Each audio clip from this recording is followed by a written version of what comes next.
By the time Grant came for the gate, rain had darkened the shoulders of his jacket and turned the dust on his pickup into thin brown rivers. Ruth stood on the house side of the chain.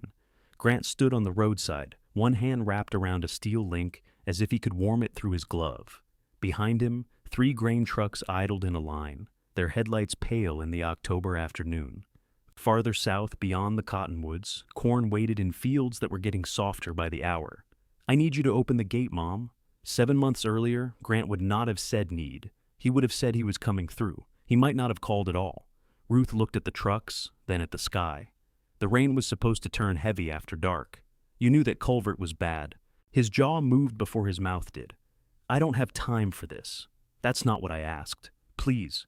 He pushed the word out flat. "Can you just open it? Just." As though the gate had closed itself.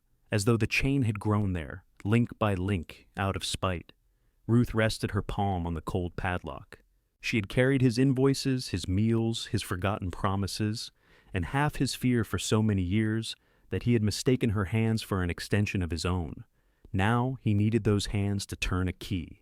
The morning after Dean's funeral, Grant put blue tape on the tractor. Ruth found the strip across the steering wheel when she went into the machine shed, looking for a snow shovel. "Dean's estate," Grant had written in black marker, his block letters pressed so hard the ink had bled at the corners. There was blue tape on the air compressor, the post driver, the socket cabinet, both grain augers, and the old red generator that had not started since George W. Bush was president. Grant had even labeled the floor jack, although Ruth had bought it herself at a farm auction outside Kearney. She stood in the middle of the shed with her coat unbuttoned, listening to sleet tick against the metal roof. Grant came in carrying a clipboard. He had worn his good boots to the funeral, black ones Lisa had ordered for him, after telling him the cracked brown pair made him look like a man who changed oil during weddings. Today he was back in the brown boots. A clump of frozen mud rode on one heel. "You're up early," he said. "It's 9:15. I figured you'd sleep." "So did I." He glanced at the shovel in her hand. "Walk's already clear." "I saw that. I had Cody do it before he headed over to the bins." Ruth looked toward the open shed door. "Cody was here?" 5 minutes, maybe. You could have told me." Grant gave her the same patient look he used on machinery that had failed to start on the first turn. "He wasn't in the house, Mom. No. He was only walking around my yard before breakfast. Our yard." The sleet kept tapping. Grant looked down at his clipboard, perhaps hoping the paper would rescue them both. "I'm making an inventory." "For the lawyer. The lawyer asked you to put tape on things?" "He said we need a list, then make a list." "That's what I'm doing." Ruth set the snow shovel against the wall. It slid sideways and struck the concrete with a crack that made Grant flinch. She picked it up. "That one mine or the estate's?" "What?" "The shovel, Mom. I'd hate to move it without permission." Grant pulled a breath through his nose. He had been doing that since the hospital, breathing around whatever he did not want to say. During Dean's last week, Grant had stood at the foot of the bed and asked nurses sensible questions about oxygen levels and medication intervals. He had never touched his father, except once, when Dean's sock slipped off and Grant tugged it back over his heel. "I'm trying to take things off your plate," he said. Ruth looked at the blue tape on the tractor. Dean's gloves still lay on the seat. The left one had a split along the thumb that he had wrapped twice with silver duct tape. "My plate's in the kitchen," she said. "You could start by taking in those casserole dishes." There were 19 of them. Women from 3 counties had brought chicken and noodles, scalloped potatoes, ham with a glaze sweet enough to seal a driveway, and 1 pan of enchiladas that Grant studied suspiciously before eating 2 helpings. The dishes covered the kitchen table and most of the counter. Masking tape on the bottoms identified their owners in careful handwriting. Ruth washed them because she could not sleep. Grant dried, though he kept taking calls. He tucked the phone between his shoulder and ear while holding a floured plate in one hand. "No, don't move the corn yet," he said. "Run the fan another day. I know what the monitor says. Just, Cody, give me till noon." Ruth rinsed a glass baking dish and held it out. Grant did not take it. She set it on the rubber mat beside the sink. "You want coffee?" she asked when he hung up. "I've had 4 cups. Then you've almost had enough." That got the faintest lift from one corner of his mouth. For a moment he looked 17 again, long-armed and hungry, coming into the kitchen with his hair full of chaff. Then his phone buzzed and the boy disappeared. Lisa arrived with cardboard boxes and a roll of newspaper for packing the dishes. She kissed Ruth's cheek, smelled the air, and opened a window. "Why does grief smell like wet ham?" she asked. "Because nobody brings a salad to a funeral," Ruth said. "I would. You brought cheesecake. Cheesecake has eggs."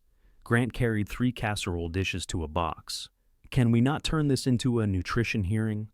Lisa looked at him. "We can hold the hearing after your 5th cup of coffee." She had a way of teasing him that sounded light to anyone who did not know them. Ruth knew. Lisa watched Grant's face after every joke, checking the weather. They sorted the dishes by road and church. Ruth knew where each woman lived. Grant knew most of them by sight, but not by name. When Ruth handed him a yellow bowl belonging to Linda Cosgrove, he said, "She's the one by the old elevator? She's the one who sat with me every Tuesday while your father was getting treatments." Grant lowered his eyes to the bowl. "Right? Old elevator's been gone 9 years. I know that." Lisa folded newspaper around a pie plate. "Everybody knows everything. That should be the Mercer family crest." The humor landed gently, then vanished. Grant's phone buzzed again. When the boxes were ready, he stacked them by the back door. He stood with both hands braced on his hips, looking around the kitchen. Dean's cap hung from the peg beside the mudroom. Ruth had not moved it. A faint crescent of soil still marked the brim. "We should talk about the house," Grant said. Lisa stopped folding newspaper. Ruth ran a dishcloth over an already clean stretch of counter. "It's not going anywhere. I know. I mean, eventually. Eventually every house goes somewhere, usually down. You know what I'm saying?" "Yes." He waited. Ruth rinsed the cloth, wrung it out, and hung it over the faucet. "That doesn't mean I need to answer." Grant looked at Lisa, but she was fitting cardboard dividers into a box with unnecessary concentration. "You can't stay out here alone forever," he said. "I've been alone 9 days. I'm not saying tomorrow." "Good. I'm saying we ought to have a plan." We had a plan. Your father was supposed to complain about the price of seed until he was 90, and I was supposed to die first so I wouldn't have to teach him the washing machine. Lisa made a small sound, half laugh and half pain. Grant did neither. "I'm trying to be realistic." Ruth turned toward him. He had Dean's shoulders and none of Dean's stillness. Even standing in one place, Grant seemed to be leaning toward the next obligation. "What does realistic look like?" she asked.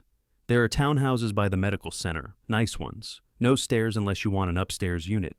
They do the lawn and snow. I have a lawn. You have 4 acres pretending to be a lawn. Your father liked to mow. Dad liked to avoid paperwork. That too." Grant took his cap off and rubbed the flattened line in his hair. "The house needs work. The north porch is settling. The septic's old. That machine shed roof has maybe 2 years left. The windbreak needs thinning, and the lane washed out twice last spring." "I remember. All that costs money. I know what things cost." "I didn't mean you did. You just didn't mean to say it so clearly." Lisa pushed the last divider into place. "Maybe this isn't the morning." Grant's head turned sharply. "Then what morning is it, Lisa?" "Because planting starts in a few weeks, and we've got estate work, taxes, equipment, land decisions." "Ruth has land decisions," Lisa said. Silence moved into the kitchen and sat down with them. Grant looked from his wife to his mother. "Fine. Ruth has land decisions, but what she decides affects the whole operation." Ruth picked up Linda Cosgrove's yellow bowl from the box. A damp thumbprint marked the rim, so she carried it back to the sink. "Dad and I were already farming most of the West 80 together," Grant continued. "It doesn't make sense to break it apart now. You and your father were farming it. That's what I said." "No. You said the operation like it was one big creature. It wasn't. There was yours and there was ours. We shared equipment. Sometimes. We shared labor. Often mine." His expression changed. Not anger yet. The moment before anger, when he still believed he could choose another road. "I'm not erasing what you did. You put tape on my floor jack. Oh, for God's sake, I'll take the tape off. That'll solve it." Grant stepped away from the table. "What do you want me to do? Pretend none of this has to be figured out? I want you to stop figuring me out with it." Lisa closed her eyes briefly. Outside, a truck shifted gears on the county road. The sound rolled across the bare fields and faded. Grant lowered his voice. "I can't carry Dad's place, my ground, the river acres, all these buildings and whatever you decide you want to keep for sentimental reasons." Ruth dried the yellow bowl slowly. He went on, quieter now, perhaps believing quiet words did less damage. This farm is a burden, Mom. It has been for years. Dad just wouldn't admit it. Ruth looked at Dean's cap on the peg, then at the boxes of empty dishes waiting to be returned to people who had known enough to bring something without being asked. When she faced Grant again, her voice was calm. "Then you should be relieved," she said. "It isn't yours." Grant stared at her as if she had spoken in a language he understood, but considered inappropriate. "I didn't say it was mine. You said you had to carry it. You know what I meant? I know exactly what you meant. That seems to be our problem this morning." Lisa placed a hand on Grant's arm. He shook it off, not violently, almost absently. But Ruth saw the hurt that crossed Lisa's face before she smoothed it away. "We're leaving," Lisa said. "We have dishes to return. I'll return them. Some of those women live 30 miles apart. Then I'll have a lovely tour of central Nebraska." Grant grabbed his cap from the table. For one foolish second, Ruth thought he was reaching for Dean's cap by the mudroom. She had already decided she would stop him. But Grant jammed his own cap onto his head and opened the back door. Cold air rushed in around the boxes. "Those are heavy," Ruth said as he lifted two at once. "I can manage. I was talking to the dishes." His eyes flashed. Lisa covered her mouth, but not quickly enough. Grant carried the boxes out. The door closed behind him hard enough to rattle the glass, though not hard enough to call it a slam. Grant had always been precise with his temper. He could make a room understand it without giving anyone an action they could accuse him of. Lisa remained by the table, holding a roll of newspaper. "I'm sorry," she said. "For laughing? For all of it." Ruth folded the damp dish towel into thirds. "You didn't put tape on the tractor." "No, I would have used green, more cheerful." That pulled a laugh out of Ruth before she could defend herself. It felt rusty and disloyal. Lisa's eyes filled, which made Ruth's do the same, and for a moment they stood in Dean's kitchen, looking anywhere but at each other. Lisa set down the newspaper. "He thinks if he keeps moving, nothing can catch him. Something always catches you." "I know." Ruth wondered whether Lisa meant grief, debt, or marriage. She did not ask. There were doors people had to open from their own side. "Don't let him decide things because he's scared," Lisa said. "He won't. He can be persuasive. So was his father. I married him anyway." Lisa laughed softly, wiped beneath one eye, and carried the last box to the pickup. After they left, the kitchen seemed larger than it had before. Ruth stood at the window and watched Grant rearrange the boxes in the truck bed, dissatisfied with how Lisa had placed them. Lisa waited beside the passenger door without speaking. When Grant finally climbed behind the wheel, she stayed where she was for 3 full seconds before getting in. Ruth watched the pickup disappear past the windbreak. Then she put on her coat and returned to the machine shed. She removed the blue tape from the floor jack, the air compressor, and the socket cabinet. She left it on the tractor, both augers, and the post driver, though she pressed the curling ends down more firmly. Fair was fair. Dean's estate would have to be settled, and some of what filled the shed had belonged to him alone. The red generator received special consideration. Ruth studied it, found the faded hardware store receipt in the old metal file cabinet, and peeled off Grant's label. She had paid for the useless thing as a surprise after Dean complained through 2 winters about power outages. Dean had thanked her by failing to maintain it. "Mine," she told the generator. The generator offered no argument, which improved her opinion of it. She spent the next 3 days making her own inventory. Dean had used an old-school notebook for machinery records, beginning each entry with the year and ending whenever he became bored. Ruth's files were better. She found bills of sale, serial numbers, loan releases, repair invoices, and warranty cards.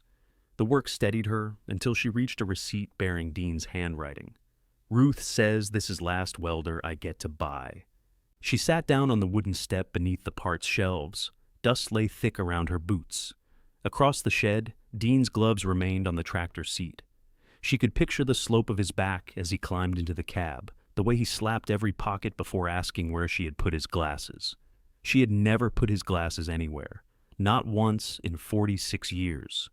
"You bought 2 more welders," she said aloud. The shed gave her voice back to her, smaller. On Monday, a salesman from the seed company called while Ruth was eating toast over the sink. "Morning, Mrs. Mercer. I'm looking for Grant. He said you might have those early pay totals." Ruth swallowed and looked toward the desk in the corner of the kitchen. Grant's seed folder was exactly where he had left it in January. You'll have to call Grant. I tried his cell. He has it. Yes, ma'am. He said sometimes you have better luck locating things. I do? The salesman waited. Ruth took another bite of toast. So you don't have the totals? He asked. I didn't say that. Another pause. Right, he said carefully. I'll call Grant again. By noon, Grant called her. Did Dale reach you? He did. I need the early pay sheet. It's in the blue folder. Which blue folder? The one you left here. Can you read me the total? I'm outside. She was not. She was sitting at the kitchen table, looking directly at the folder. Can you call me when you go in? I can set it on the porch. Mom, I'm 20 miles away, and I'm retired. You were never employed. There it was, dropped casually between them. Ruth ran her thumb along a scratch in the tabletop. Dean had made it years ago, cutting twine with a pocket knife after she told him not to. Some warnings became marks you learned to set plates over. You're right, she said. That makes quitting simple. I didn't mean you didn't work. You said I wasn't employed. We agree. Can you please just give me the number? No. Grant's breath crackled over the phone. Is this how it's going to be now? I don't know. How is it? Every little thing becomes a test. I didn't leave my folder in somebody else's kitchen. He hung up. Ruth set the phone beside her plate. Her hands were shaking, which annoyed her more than the call. She took the blue folder to the porch and placed a stone on top so the wind would not carry Grant's early pay discount into Kansas. He retrieved it after dark. Ruth heard his pickup but did not turn on the porch light. He knew where the switch was, and that was precisely the trouble. The next intrusion arrived on two legs and apologized. Cody Mills was 29, red-haired, and long enough through the body that he seemed folded even when standing straight. Ruth found him beside her diesel tank with the nozzle in Grant's service pickup. He froze when she came around the machine shed. Morning, Mrs. Mercer. Cody, I'm just getting 30 gallons. I see that. Grant said it was okay. Ruth looked at the meter. Grant isn't here. No, ma'am. Does Grant own this tank? Cody stared at the nozzle as if its manufacturer might be stamped with the answer. I thought you all shared it. So did Grant. He released the handle immediately. I can pump it back. Ruth almost smiled. That's not how fuel works. No, ma'am. That was a dumb thing to say. How much did you get? 22.6. Write it down. Grant can pay me. Cody pulled out his phone. On the clipboard, Ruth said, pointing beside the tank. Right, sure. He wrote the amount in careful figures, capped the tank, then stood with his hands hanging awkwardly at his sides. I'm sorry about Mr. Mercer, he said. Thank you. He was good to me. Dean liked anybody who listened to the same story twice. Cody looked down, sometimes more than twice. Then he must have loved you. The young man smiled, but his face quickly settled again. Grant's having a rough time. Ruth looked toward the fields. Corn stalks from the previous season stood gray at the edges where the combine had missed them. So am I, Cody. Yes, ma'am. You can come here when Grant sends you, but you call first, and you don't take fuel, tools, or equipment unless I say so. I'm not going to blame you for his assumptions, but I won't let him hide behind you either. Cody nodded. I understand. Tell him exactly what I said. His expression suggested he wished she had requested the 22 gallons be sucked back through a straw. I will. Grant did not call. That surprised her until she realized silence was his way of making displeasure feel like peace. 2 days later, Wade Turner arrived with a level, a thermos, and a plank balanced across his shoulder. Ruth opened the back door. Did I hire you? No. Then why are you armed with lumber? Wade looked at the plank. This? Emotional support. At 63, he had gone mostly gray in his beard, but retained the compact build of a man shaped by lifting things incorrectly. He had worked for Dean for 19 years, left when the farm could no longer support a full-time hired hand, and never once treated the departure as betrayal. During Dean's illness, Wade had driven him to 2 appointments when Ruth's cataract surgery kept her from driving. He nodded toward the north porch. Dean told me that outside step was sinking. Dean told everyone. Fixing it would have reduced his conversational material. Well, now I'm stuck hearing about it from beyond the grave. Ruth let him inspect the step. Wade lay on the cold ground, sighted along the porch supports, and made concerned noises with more theater than the problem deserved. Ruth brought him coffee. He drank it while sitting on the plank. Not falling down, he said. Yet. Comforting. Needs shimming now. Probably a proper footing this summer. Grant says the whole porch is settling. Grant likes a larger emergency. Makes the equipment look justified. Ruth leaned against the railing. He wants me to sell. Wade's humor disappeared, though he did not pretend surprise. To him, he hasn't said the number yet. He will. He thinks I should move to town. You like town? I like leaving it. Wade nodded as though this were a complete financial analysis. A white pickup slowed at the end of the lane, turned in, and came toward them, trailing dust. Tessa Turner stepped out wearing work pants, a canvas jacket, and sunglasses pushed into dark hair that had escaped its braid. You started without me, she called. I got bored waiting for my senior supervisor. You said 10:30. I said 10-ish. You also said it needed 2 people. Wade gestured toward Ruth. Found one? Tessa kissed Ruth's cheek, then crouched beside the step. She had Wade's direct gaze and her late mother's habit of pressing her lips together before disagreeing. This board's wrong, she said. It's temporary. It's too narrow. It's emotionally supportive. Tessa looked at Ruth. He's been using that joke all morning, hasn't he? It hasn't improved. They worked until noon. Ruth held the level and fetched tools while Tessa rebuilt the edge of the step, and Wade offered advice from positions that kept his hands clean. When they finished, the porch looked almost unchanged, but it no longer shifted under Ruth's weight. She made grilled cheese and tomato soup. The 3 of them ate at the kitchen table, with Dean's cap still hanging in the mudroom and Grant's blue folder gone from the corner. Tessa asked about the West 80. Dad said Grant's planting it again, she said. Ruth looked at Wade. He set down his spoon. I said Grant probably assumed he was. He's planted it 6 years, Ruth said. With Dean, Wade replied. The correction sounded different coming from him. Tessa tore her sandwich in half. If you don't want to deal with it this year, I could put up the North 20 in hay, just for the season. Pay you straight rent. Wade gave her a warning look. Tess. What? She can say no. Ruth looked through the window toward the fields beyond the windbreak. She had assumed she faced 2 choices. Let Grant continue or sell the ground. A third possibility entered the kitchen so quietly she almost missed it. I haven't decided anything, she said. Tessa nodded and returned to her soup. Then, don't decide today. Grant's pickup appeared in the lane before they finished lunch. He parked beside Tessa's truck and came through the back door without knocking. His eyes moved from Wade to Tessa to the 3 bowls on the table. What's going on? We repaired the porch, Ruth said. Grant looked toward the mudroom, then back at her. I told you I'd handle that. No, Ruth said. You told me it was falling down. His gaze settled on Tessa. I need to talk to Mom. Tessa wiped her fingers on a napkin. We were just leaving. No hurry, Ruth said. Grant took a folded sheet of paper from his jacket and placed it beside her bowl.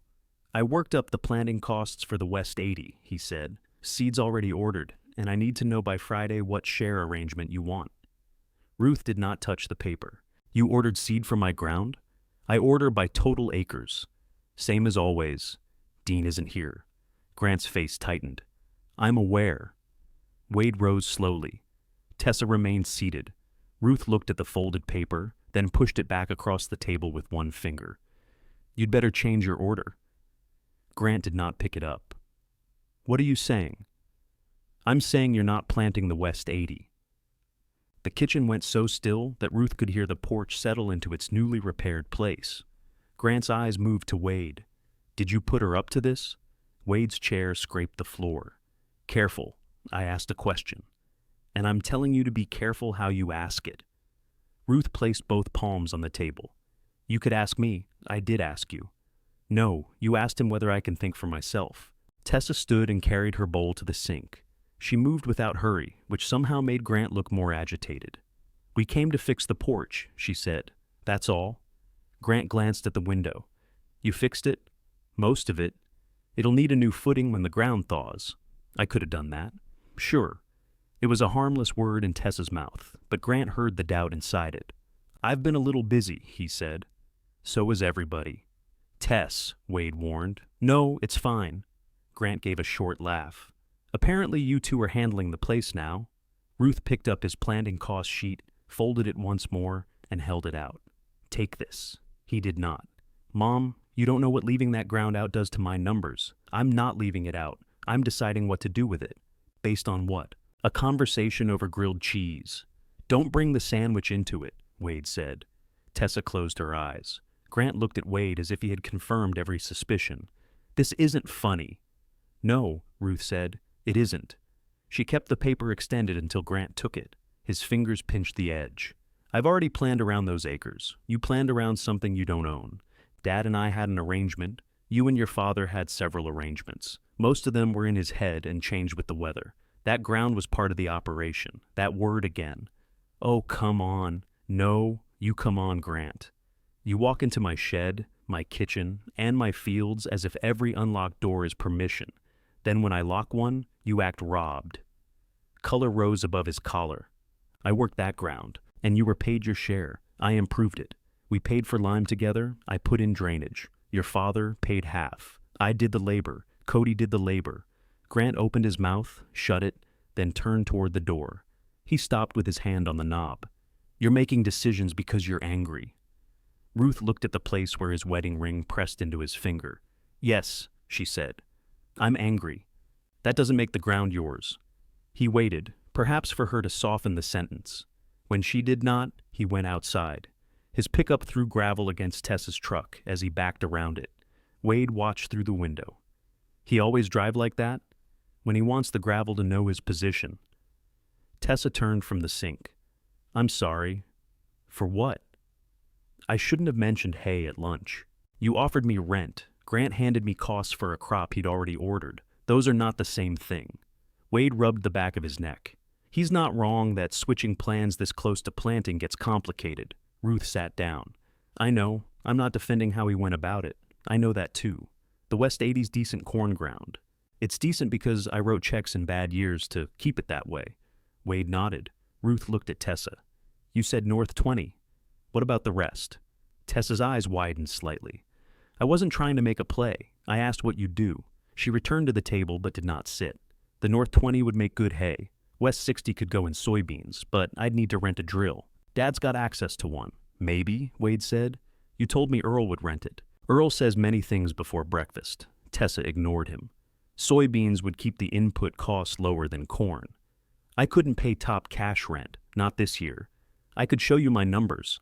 Grant had shown her numbers too. His arrived as conclusions. Ruth folded her napkin and set it beside the bowl. Bring them. After Wade and Tessa left, she walked the West 80. The March wind came low across the stubble, sharp enough to make her eyes water. Dean had always complained that fields looked abandoned between harvest and planting.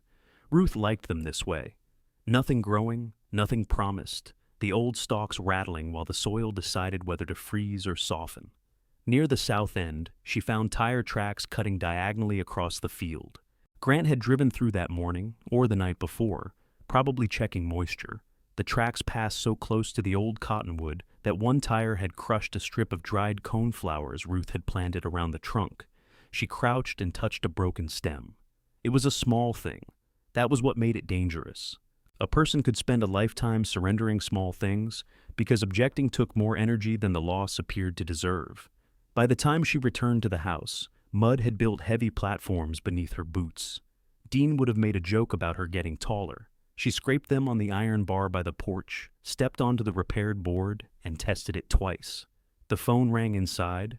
Grant's name lit the screen. Ruth let it ring 4 times before answering. I talked to the seed dealer, he said. That sounds productive. I can cut the order, but I lose the volume discount. How much? He told her. The amount was not nothing. It was also less than the value of the work Ruth had done for him the previous year without a paycheck.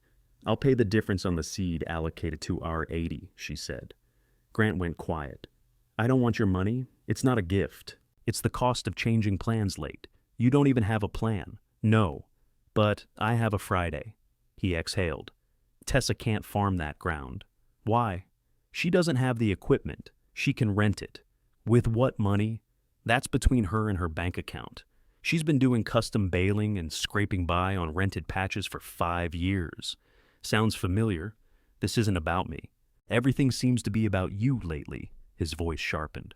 You think Wade's helping out a friendship? His daughter's been looking for acres since she came back. Wade hasn't asked me for anything. He won't have to. He fixes one porch board, drinks some coffee, and suddenly you're considering handing him 80 acres Dad spent his life building. Ruth looked around the kitchen. The line between what Dean built and what others carried had become so blurred in Grant's mind that he could no longer see anyone else inside the story. "I'll talk to you later," she said. "Mom," I said later, "don't agree to anything until you understand what it's worth." That stopped her. "Do you?" "Of course I do." "Then bring me a rent offer." Another silence. "You want me to bid against Tessa?" "I want you to stop calling an assumption an arrangement. I'm your son." "Yes." The word held, plain and unadorned. Grant hung up first. That evening, Lisa came alone. She brought a grocery bag containing coffee, 2 cans of peaches, and a loaf of bread Ruth had not requested. "Peace offering?" Ruth asked. "Supplies. Peace would require more trunk space." Ruth let her in. Lisa removed her coat and glanced at Dean's cap, then at the cleared corner of the kitchen where Grant's blue folder had been. "He says, you're leasing the whole farm to the Turners. I told him he isn't planting one field, so naturally you've joined a traveling commune. Wade doesn't travel. He complains about gas." Lisa put away the groceries without asking where anything went. She knew the kitchen almost as well as Grant did, but her knowledge had never felt like trespass because Lisa still opened cabinets carefully. "He's scared," she said. "You told me that." "I know. I'm not asking you to surrender." "What are you asking?" Lisa set the coffee beside the canister. "I'm trying to understand how far this is going." Ruth leaned against the counter. "I'm deciding what to do with my land. That's as far as it's gone. And Grant is deciding whether my ownership is a fact or an insult." Lisa's mouth tightened. "He had a meeting at the bank last month." Ruth waited. "He didn't tell me much. He said the expansion numbers were tight but workable." "What expansion?" "I assumed he meant the river lease." "He renewed that?" "He said he was going to." Grant's river bottom acreage lay south of Ruth's farm, beyond a narrow haul road and a culvert Dean had distrusted for years. Grant had leased more of it the previous season, despite low prices, because the soil, when dry, could produce corn tall enough to hide a pickup. Ruth rubbed her forehead. "How tight? If I knew, I'd tell you. Would you?" The question hurt Lisa. Ruth regretted its shape, not its substance. Lisa looked down at her wedding ring. "Eventually. Eventually is where problems go to gain weight. I know that too." Ruth pulled out a chair. Lisa sat, and Ruth set water on for tea. Neither woman spoke until the kettle began its small complaining sounds. "Grant thinks shrinking means failing," Lisa said. "His father taught him that. Dean told him to buy the river ground. Dean told him to consider it. Grant only remembers advice after he changes the verb." Lisa gave a tired smile. Ruth put 2 mugs on the table. "Did Grant include my 80 in those expansion numbers?" "I don't know. He told me today he'd planned around it. That could mean planting, not financing." "It could." Lisa wrapped both hands around her mug. "Please don't decide what he's guilty of before you ask." "I'm not deciding guilt. I'm deciding soybeans." That earned a real laugh, brief but welcome. When Lisa left, Ruth went to the desk and opened the bottom drawer. She took out the farm ledger, a calculator, and 3 years of yield records. Dean's handwriting crossed the pages in sudden notes. "Call Grant, fan bin 2. Ruth write about nitrogen," among the clean columns she had maintained. She worked past midnight. Tessa returned the next afternoon with a binder, a yellow legal pad, and Wade, who carried a sack of cinnamon rolls as if negotiations required frosting. They sat at the kitchen table. Tessa showed every expected cost, including fuel, seed, crop insurance, drill rental, and a cautious estimate for yield. Her proposed rent was lower than the aggressive rates Grant liked to boast about, but she offered a fair share above a base amount if the crop performed well. "What happens if it doesn't?" Ruth asked. "I pay the base and eat my own loss." "With what cushion?" "Not much." "Honest answer," Wade said. "Unhelpful answer," Tessa replied. Ruth turned another page. "And the machine shed?" "I'd need 1 bay during planting and harvest. I'd pay extra. You ask before storing anything." "Yes." "You track every gallon of fuel." "Yes." "You repair what you break." "Of course." People say "of course" when they mean until it happens. Tessa met her gaze, then put it in writing. Ruth closed the binder. Outside, an engine approached. Grant's pickup slowed at the lane but did not turn in. It continued west past the field he had expected to plant.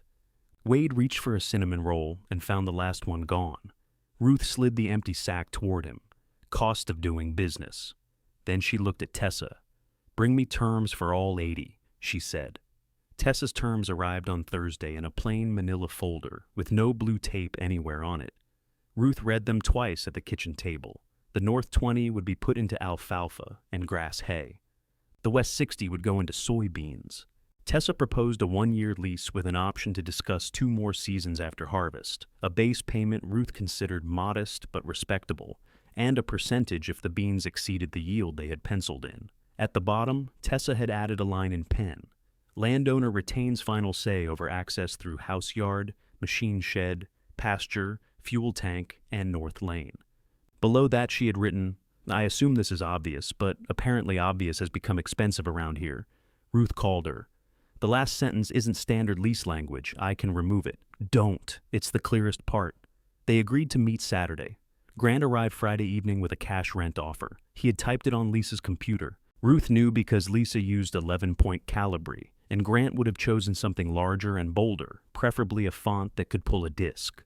The offer was higher than Tessa's guaranteed amount, and lower than what Grant could pay if the field produced well. It included use of 1 machine shed bay, access to Ruth's fuel at cost, and customary access through the north lane. Ruth read that phrase twice. What's customary access? What we've always done. What we've always done wasn't rent. Grant sat across from her with his coat still on. Evening light showed every tired line around his eyes. I'm trying to make this simple. You're trying to make it familiar. Is that automatically bad now? No. But familiar is how you got used to taking fuel without asking. Cody wrote it down. After I caught him. He wasn't stealing. I didn't say he was. You make everything sound criminal, and you make everything sound harmless. Grant looked toward the mudroom, where Dean's cap still hung on its peg. Ruth had moved his boots into the closet, but could not yet touch the cap. What did Tessa offer? He asked. That's between Tessa and me, so I'm bidding blind. You weren't invited to bid. His lips parted. He looked genuinely struck. Ruth set his paper on the table. You told me not to agree to anything until I knew what the ground was worth. I know. I've known longer than you have. Then why ask me for an offer? To see whether you could make one without attaching the rest of my farm to it. That lane is the practical way into the west field. There's access from the county road. For a pickup, not a planter. Wade got a baler through there. Wade's baler isn't a 12-row planter. Then your equipment is too big for the land you don't own. Grant leaned back. The chair gave a small creak. You enjoy that sentence? No. You've been waiting to say it. I've been waiting for you to hear it. He rubbed his eyes with thumb and forefinger. His hands looked older than the rest of him, knuckles enlarged, nails edged with grease that soap no longer removed. Ruth knew those hands. She remembered wrapping one when a wrench slipped and split his palm at 22. He had refused stitches because Dean had laughed and called the cut a scratch.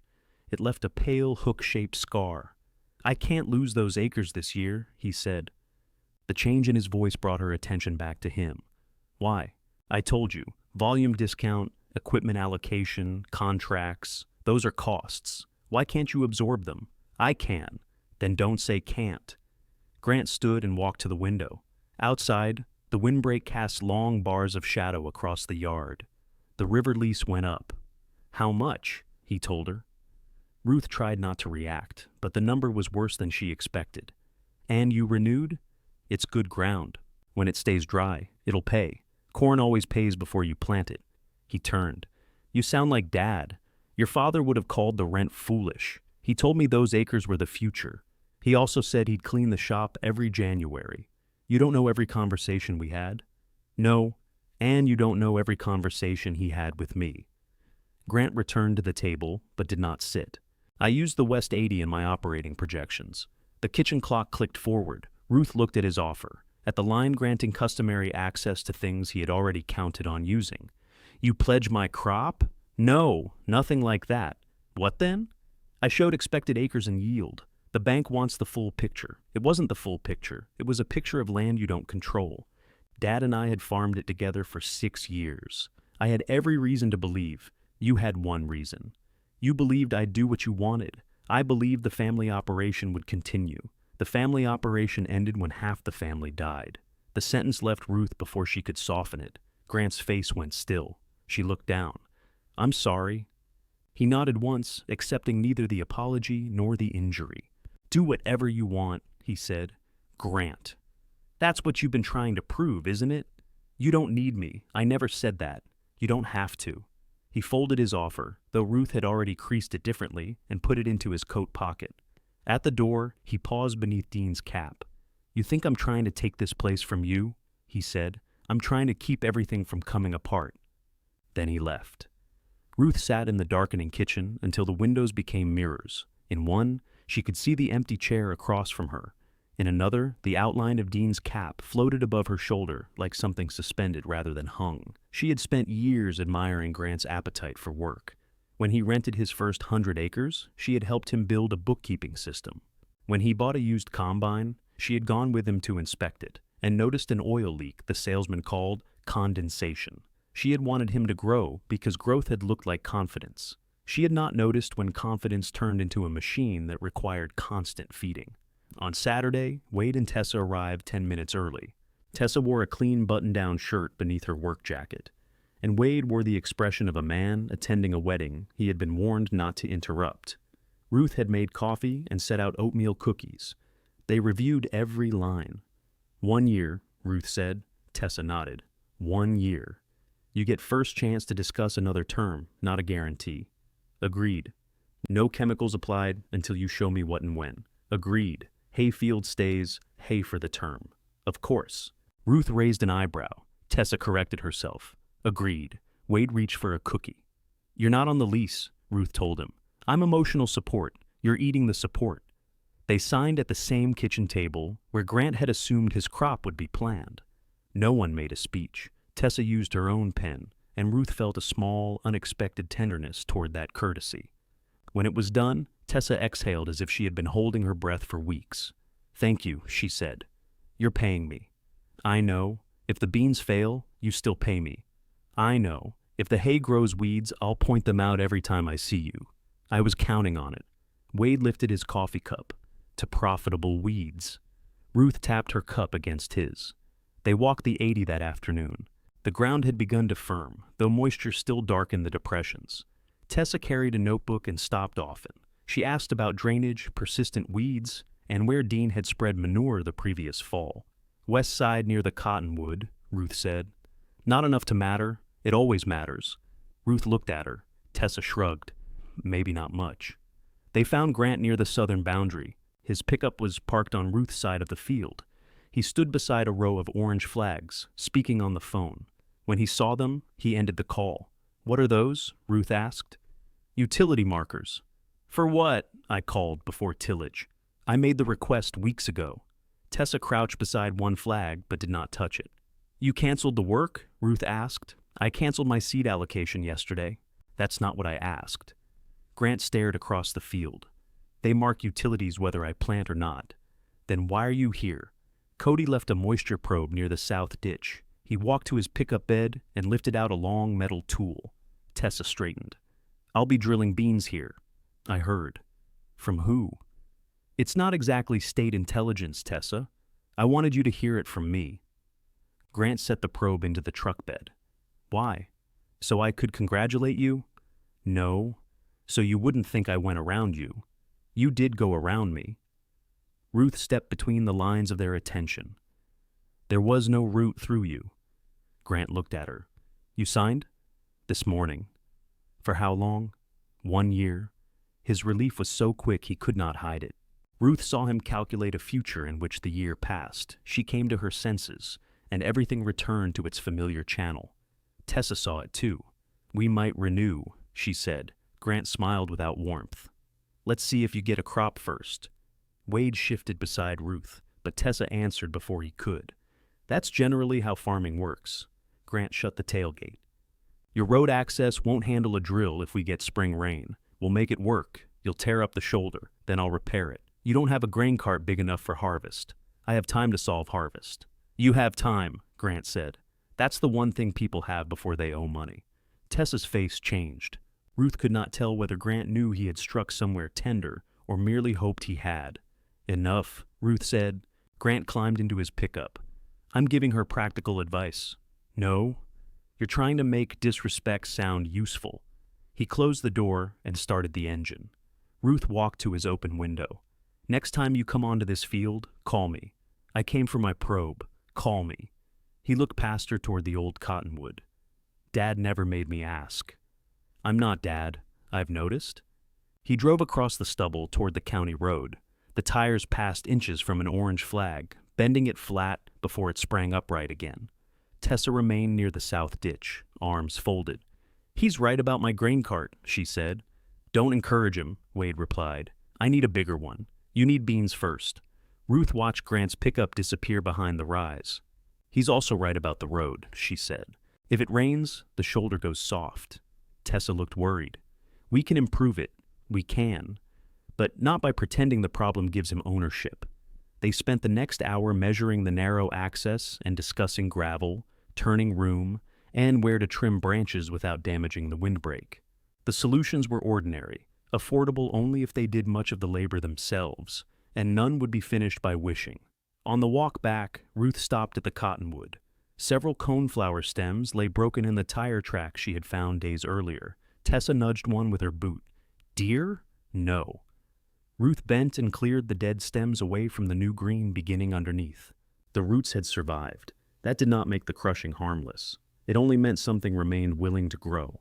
Ruth carried the broken stems home in her coat pocket and forgot about them until they crumbled through the wash. She found the pieces after supper, scattered across the bottom of the machine like brittle brown thread. Dean would have asked what she expected to grow in there.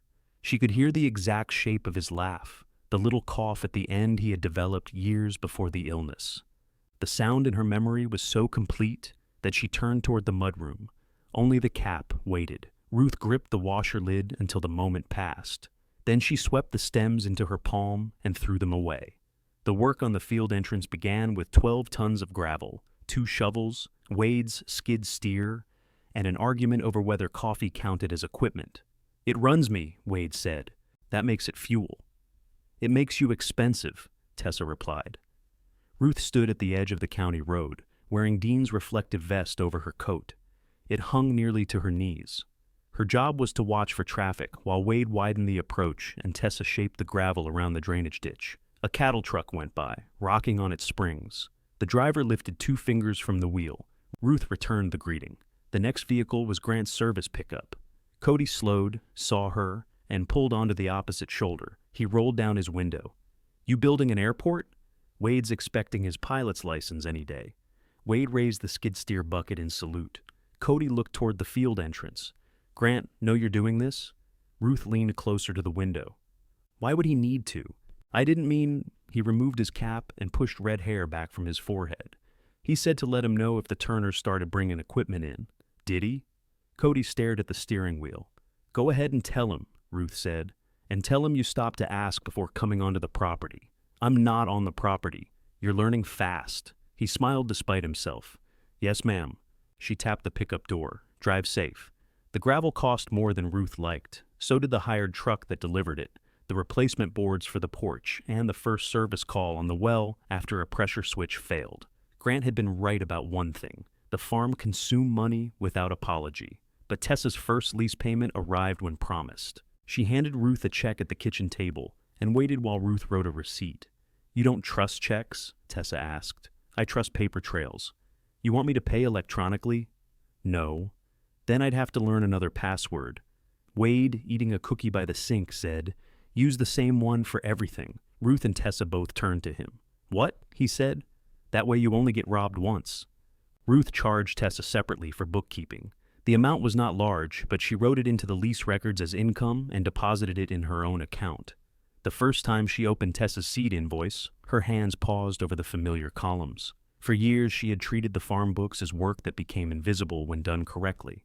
Now Tessa asked questions, listened to the answers, and wrote down the system. Grant called twice that week for information Ruth used to keep for him. The first request was for a fertilizer receipt he had left in Dean's file drawer. She placed it in an envelope on the porch. The second was for Ruth to reconcile a discrepancy in his fuel records. "I can look at it," she said. "Thank you." "My rate is $25 an hour." He laughed once. When she did not, the sound stopped. "You're serious. Tessa pays me." "So, that's the standard now?" "It should have been the standard before." I can do it myself. That'll save you $25. He did not hire her. 2 days later, Lisa called to ask whether Ruth still had a blank copy of the fuel sheet. Ruth emailed one and did not charge her. Rain came before Tessa could plant. It fell for 3 days, softly at first, then with enough force to flatten the gravel into dark bands. Water filled the ditches. Wade walked the field entrance Friday morning and sank to his ankle near the culvert edge. "No drill through here," he said. Tessa stared at the clouds as if personal disappointment might move them east. "Earl can only let me have it Sunday and Monday. Then we wait another week. Forecast says more rain Thursday. It's March. Forecast says whatever keeps people watching." "It's April," Ruth said. Wade looked offended by the correction. Tessa paced the edge of the road.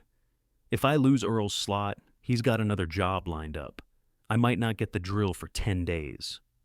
Ruth walked back toward the house. Her knees had begun aching in the damp, a deep grinding pain she disliked discussing because everybody's first solution was a chair. She unlocked the north gate. The gravel lane through the home place curved behind the machine shed, crossed a packed yard, and entered the west 80 beside the windbreak. Dean had widened it years ago for loaded grain trucks. It was firm enough for Tessa's tractor and the rented drill.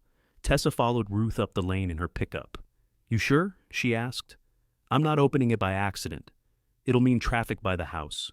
You and the tractor. No fuel truck, no joy rides, no Wade pretending the skid steer needs exercise." Wade placed a hand over his heart. "I have never joy-ridden construction equipment. Your left rear tire was in a flower bed last Tuesday. That flower bed has poor boundaries." Ruth gave Tessa a key to the gate.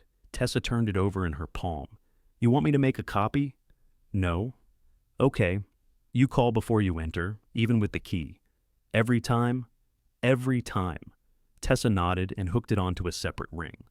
The drill arrived Sunday afternoon behind Earl Mason's tractor, an old green machine that looked held together by grease, wire, and Earl's unwillingness to replace anything he could insult back into service. Ruth stood by the gate while they came through. Tessa called from 20 yards away, as agreed, which felt ridiculous and important. Grant arrived before the first round was finished. His planter moved along his rented field to the south, 12 rows at a time, polished boxes bright against the dark soil. Ruth watched it stop near the boundary. Several minutes later, Grant crossed on foot. He came through the field rather than the gate, so she gets the lane. Ruth stood beside Tessa's pickup with the planting map spread across the hood. She asked, "I asked to rent it. You listed customary access. That was asking. That was naming the answer you wanted." Grant looked toward the tractor. Tessa was adjusting the drill while Earl knelt beside one row unit. Wade leaned against a tire, drinking coffee from his thermos. "You know that drill's older than I am," Grant said. "That explains why it still has manners." He ignored the remark. "She's putting beans in too deep. Go tell her." His eyes narrowed. "I thought I was supposed to stay out of it." "You're supposed to ask before using my property." Nobody banned agricultural conversation. Grant walked toward the drill. Ruth expected him to criticize. Instead, he crouched beside Earl and pointed to a chain dragging beneath the frame. Earl said something. Grant laughed, then reached under and freed the chain where it had twisted around a bracket. Tessa climbed down from the tractor. The three of them talked, all looking at the soil. Grant scooped a handful, pressed it, and let it crumble. Tessa listened. After a minute, she adjusted the drill depth. Ruth watched from the pickup. This was the Grant she missed, useful without ceremony, happiest when a problem could be held in his hands. Dean had praised that part of him so often that Grant had eventually begun treating every situation as a machine awaiting his correction. Grant returned with mud on one knee. "You were right," Tessa called after him. He lifted a hand but did not turn. Ruth folded the map. "Helpful of you." She'd have figured it out. Still helpful. He looked at the north gate. "You gave her a key?" "One key. I had one." "You still do." Grant blinked. "The old lock's on a nail in the shed," Ruth said. "Your key fits it perfectly." His mouth tightened. "You changed the lock because of me. I changed it because too many people thought an open gate meant nobody had to ask. But you gave her the new key. She calls? Every time?" "Yes."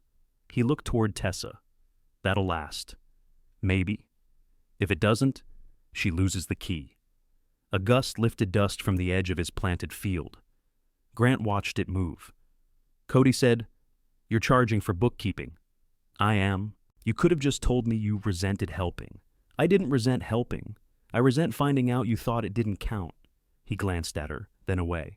My records are a mess, he said. The admission was quiet enough to disappear beneath the tractor. Ruth waited. I'll pay your rate, he added. You laughed at my rate. I laugh when I'm uncomfortable. No, you get sarcastic when you're uncomfortable. You laugh when you think someone else is being ridiculous. That almost made him smile. 25 an hour? 30? His head came around.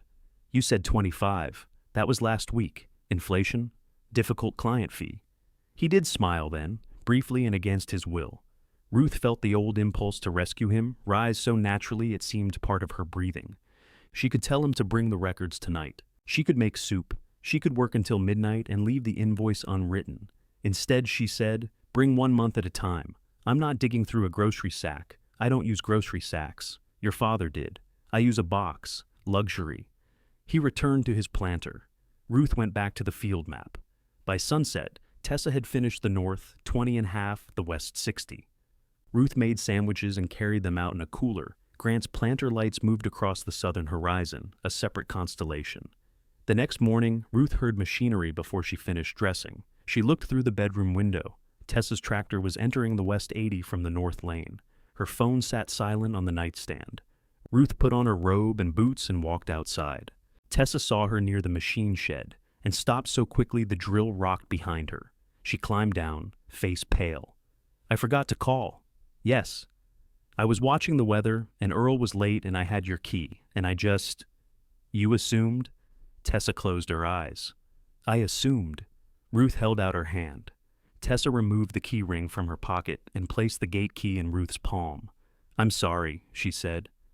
Ruth looked at the tractor, the clouds gathering in the west, and the woman standing in wet grass without making an excuse. How are you planning to leave? Ruth asked. Through the field entrance. Call before you come tomorrow. Tessa looked up. You're giving it back? Not today. Ruth slipped the key into her robe pocket. Today you learn that forgetting has a longer walk attached to it. Tessa gave a rueful nod. Fair. She climbed back into the tractor. Ruth stood aside and watched her continue toward the field. Later, when Ruth walked the boundary to check the new growth around the cottonwood, she found 3 fence posts lying in the grass. 100 feet of wire had been rolled neatly and set beside them. Beyond the opening, fresh planter tracks curved from Grant's rented field across the corner of hers, making a wider turn before returning south.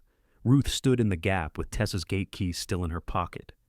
Grant had not forgotten to call. He had never thought he needed to. Ruth called Grant from the opening. He answered on the 6th ring, machinery rumbling behind him. What's wrong?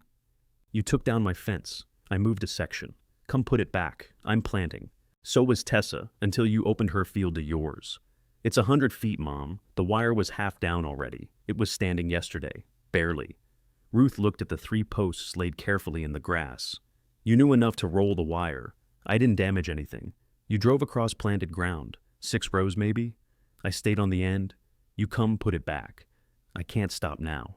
Rain's coming. The rain seems to follow your manners around. Grant's voice hardened. I needed the turning radius. The fence hasn't served a purpose since Grandpa kept cattle there. It tells you where my field starts. I know where the line is. Then why are your tracks on my side? The machinery noise changed. He had lowered the throttle, or moved somewhere quieter.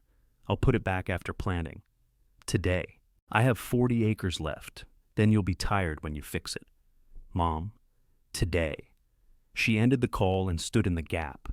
Her pulse beat hard in her throat. The old Ruth, the one who had kept a wrench, sandwich, and tactful silence ready for whichever Mercer man needed them, could already hear herself explaining Grant's position. The weather was tightening. Stopping a planter cost time. The fence was old. No crop had emerged yet. All true. None of it had opened the fence by itself. Tessa arrived from the field entrance 20 minutes later. Ruth watched her walk the planter tracks, count the disturbed rows, and inspect the rolled wire. He clipped the edge where I finished yesterday, Tessa said. He says 6 rows. 8. Farmers round down when they're apologizing. Did he apologize? He rounded down. Tessa took off her cap and rubbed the mark it had left on her forehead. I'll replant it. He's putting the fence back. When? Today. They both looked south. Grant's planter continued its steady movement, turn after turn, never slowing near the opening. Tessa put her cap back on. "I'll get Dad. He should fix what he moved. He should. But I have seed in the ground, and his hired men use this corner. Cody will notice the boundary. The others might not." Ruth understood. A person could defend a principal and still lose beans while waiting for the right culprit to pick up a post. Wade arrived with the post driver, fencing pliers, and enough irritation for all of them. His father would have kicked him sideways, he said. "Dean took down fences too," Ruth replied. "His own. Not always." Wade looked disappointed to have history interfere with his anger. Tessa set the first post. Ruth held it upright while Wade lifted the driver over the top. The first strike shuddered down Ruth's arms. By the fourth, her shoulder ached. "I can hold that," Tessa said. "So can I." "I know. I'd like to finish before your arm falls off." Ruth surrendered the post. They had 2 posts driven when Grant's planter finally stopped. His pickup came across the rented field and parked short of the opening. He got out carrying a sledgehammer. "I said I'd do it." Wade pointed to the sun. Days had a good head start. "I'm here now." Tessa kept working the wire loose. "We've got it." Grant looked at Ruth. "You called Wade?" "I called Tessa. She called Wade. You could have waited an hour. It's been 2. I had to finish the south section." Ruth nodded toward the tracks. "You could have turned on your side, with 4 extra point turns each pass, so you saved time." "Yes." "How much have we spent putting it back?" Grant glanced at the posts, then at the rows his tires had pressed into Ruth's field. "I'll pay for the seed. That's not the question. Then what do you want me to say?" "That you chose your time over ours." He rested the sledgehammer head in the dirt. "Fine. I chose the most efficient way to finish before rain. For you. For the crop. Your crop." They faced each other across the opening. Ruth could see sweat darkening his shirt beneath the arms. Dust settled into the lines beside his mouth. He was exhausted. He was also wrong. The 2 facts sat side by side without canceling each other. Grant picked up the 3rd post. "Where do you want it?" Tessa pointed. "Where it was." "I know where it was. Then why'd you ask?" Wade turned away, but not before Ruth saw his smile. Grant drove the last post. He pulled wire while Tessa stapled it, each of them correcting the other's tension without speaking. When they finished, the fence stood straighter than it had before he removed it. Rain began as they gathered the tools. Grant put the sledgehammer into his pickup. "Happy?" "No," Ruth said. "But the fence is back." He waited for more, then drove away. The storm reached them after dark. Water drummed against the roof, ran from the gutters, and pooled briefly along the new gravel entrance before spilling into the ditch exactly where Tessa had shaped it. Ruth watched from the porch in Dean's old rain jacket. Her right shoulder throbbed from holding the post. She could not lift her arm past her chest without pain. Inside, she swallowed 2 tablets, filled a bag with frozen peas, and sat in Dean's recliner with the cold pressed against the joint. He had always claimed frozen vegetables were more useful as medical equipment than food. "Finally, write about something," she told the empty room. Grant arrived the next afternoon carrying a white banker's box and a check. Ruth opened the door with her left hand. "What happened to your arm?" "Fence." His gaze dropped to the sling she had fashioned from a scarf. "You shouldn't have been driving posts. I was holding one. You shouldn't have been doing that either. You shouldn't have removed them." Grant looked past her. "Can I come in?" The question was so unexpected she almost missed it. "Yes." He carried the box to the kitchen table. On top lay a check made out to Ruth for $100. The memo line said, "Bookkeeping, 4 hours." "You're prepaying?" she asked. "You said difficult clients cost more." "They do. Start with March. 1 month at a time." Ruth lifted the lid. His receipts were sorted into envelopes. Bank statements lay flat. Fuel slips had been clipped by vehicle. "This doesn't look like your work." Lisa helped. "Give Lisa my compliments. I helped too. I'll reserve judgment." He sat while she reviewed the first stack. The numbers were tighter than he had admitted. A machinery payment cleared 2 days before a grain contract deposit. Fertilizer costs had risen. Rent on the river acres consumed more of his operating money than the ground could reasonably return, unless yields were excellent. Ruth did not say, "I told you so." The phrase would have been too small for the problem. She found the contractor's estimate beneath an insurance statement. "What's this?" Grant leaned over. "Culvert inspection." The South Hall road to the river fields crossed a wide drainage channel through two rusted steel pipes buried beneath packed dirt. The estimate recommended replacing both pipes and reinforcing the banks before heavy fall traffic. Ruth read the total. You didn't budget this. It doesn't have to happen now. It says the west pipe is deforming. It's been deforming for 10 years. Dean stopped taking loaded semis over it. Dean worried about everything after he got sick. He worried about that culvert before you could grow a beard. Grant reached for the estimate.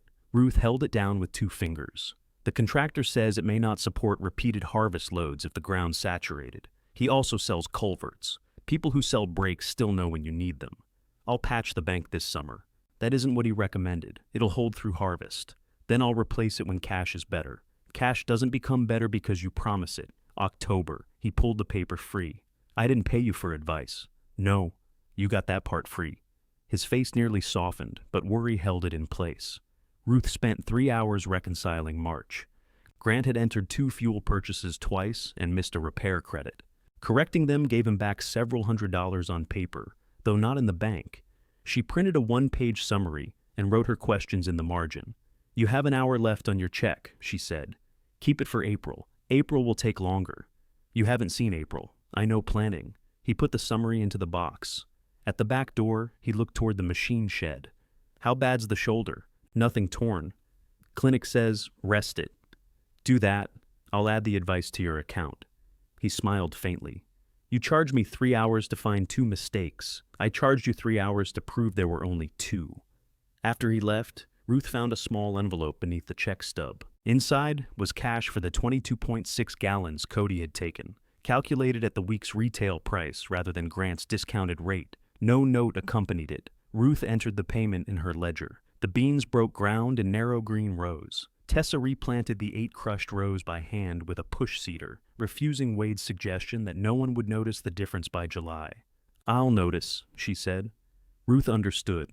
For 6 weeks, Tessa called before every trip through the north gate, even after the field entrance dried and she no longer needed the lane. Sometimes she called, only to say she was not coming through. The courtesy became so exaggerated that it turned into a private joke. Requesting permission to stand near your mailbox, Tessa said one morning. Denied. It's expecting a letter. Can I approach from the east? Submit a map. When Ruth's shoulder improved, she met Tessa at the gate and returned the key. Tessa closed her fingers around it. You sure? You made one mistake. It was the exact mistake you warned me about. And then, you owned it. Tessa attached the key to its separate ring. Across the road, Grant's sprayer slowed. He lifted a hand from the cab. Ruth waved back. For a while, the boundaries held. By June, the alfalfa reached Ruth's knees. The soybeans filled the rows.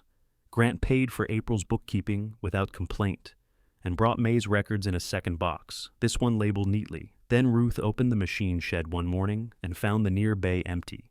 The smaller grain auger was gone. A trail of fresh mud led from its usual place, across the yard, and out through the north gate. The chain hung open from one post.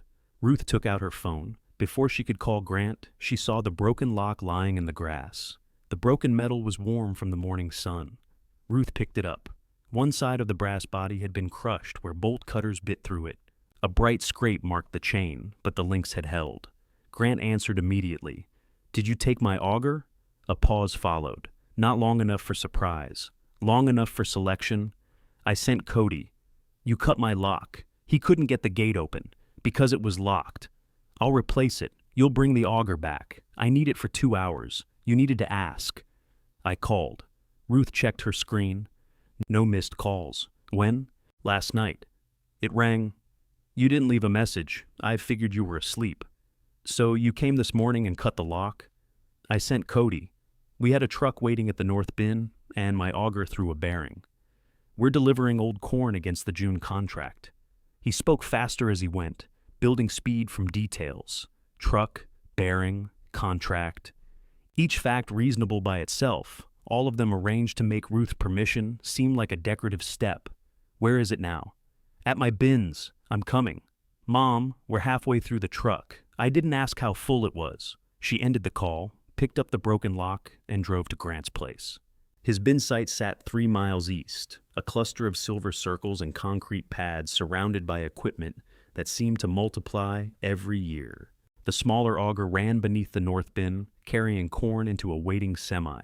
Dust drifted around Cody's head as he monitored the hopper. Grant crossed the yard toward her before she parked. I said, "I'll replace the lock." Ruth got out and held up the broken one. "You replaced trust at the hardware store too? We had a truck scheduled. You keep saying what you needed, because it matters. Only yours seems to." Grant glanced toward the driver's cab. "Can we not do this in front of everybody?" "Then you shouldn't take things in front of everybody." Cody had seen her, his shoulders folded. Ruth walked toward him. Grant followed. "Mrs. Mercer, I'm sorry," Cody said. "My old key wouldn't work, and Grant said the lock was probably seized." Ruth looked at Grant. "It looked old," he said. "It was 6 weeks old." Cody shut his eyes briefly. "What happened after the key didn't work?" Ruth asked him. "I called Grant, and he told me to cut it and said he'd square it with you." Ruth nodded. "Thank you." Grant shifted beside her. "Don't drag him into this. I'm taking him out of it." The truck driver stared fixedly through his windshield. Grant lowered his voice. "Let us finish the load. I'll bring the auger back myself." "Today?" "Yes. Before supper." "Yes. Your check for bookkeeping no longer includes advice." "What does that mean?" "It means the difficult client fee went up." She returned to her car. The auger came back at 5:30 with a new lock tied to the hitch by its package. Grant parked it in the machine shed and came to the porch carrying the key. "Combinations on the back," he said. Ruth did not take it. "That's your lock." "What?" "You bought it. Keep it. You need a replacement." "I already replaced mine." She had driven to town after leaving the bins and bought a hardened lock, a thicker chain, and 2 spare keys. The receipt was in Grant's bookkeeping box under expenses caused by owner.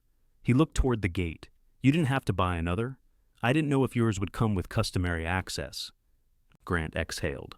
"I'm sorry I cut the lock. It was an actual apology, complete except for the part he wanted her to add on his behalf." "But you had a truck waiting," Ruth said. "Yes."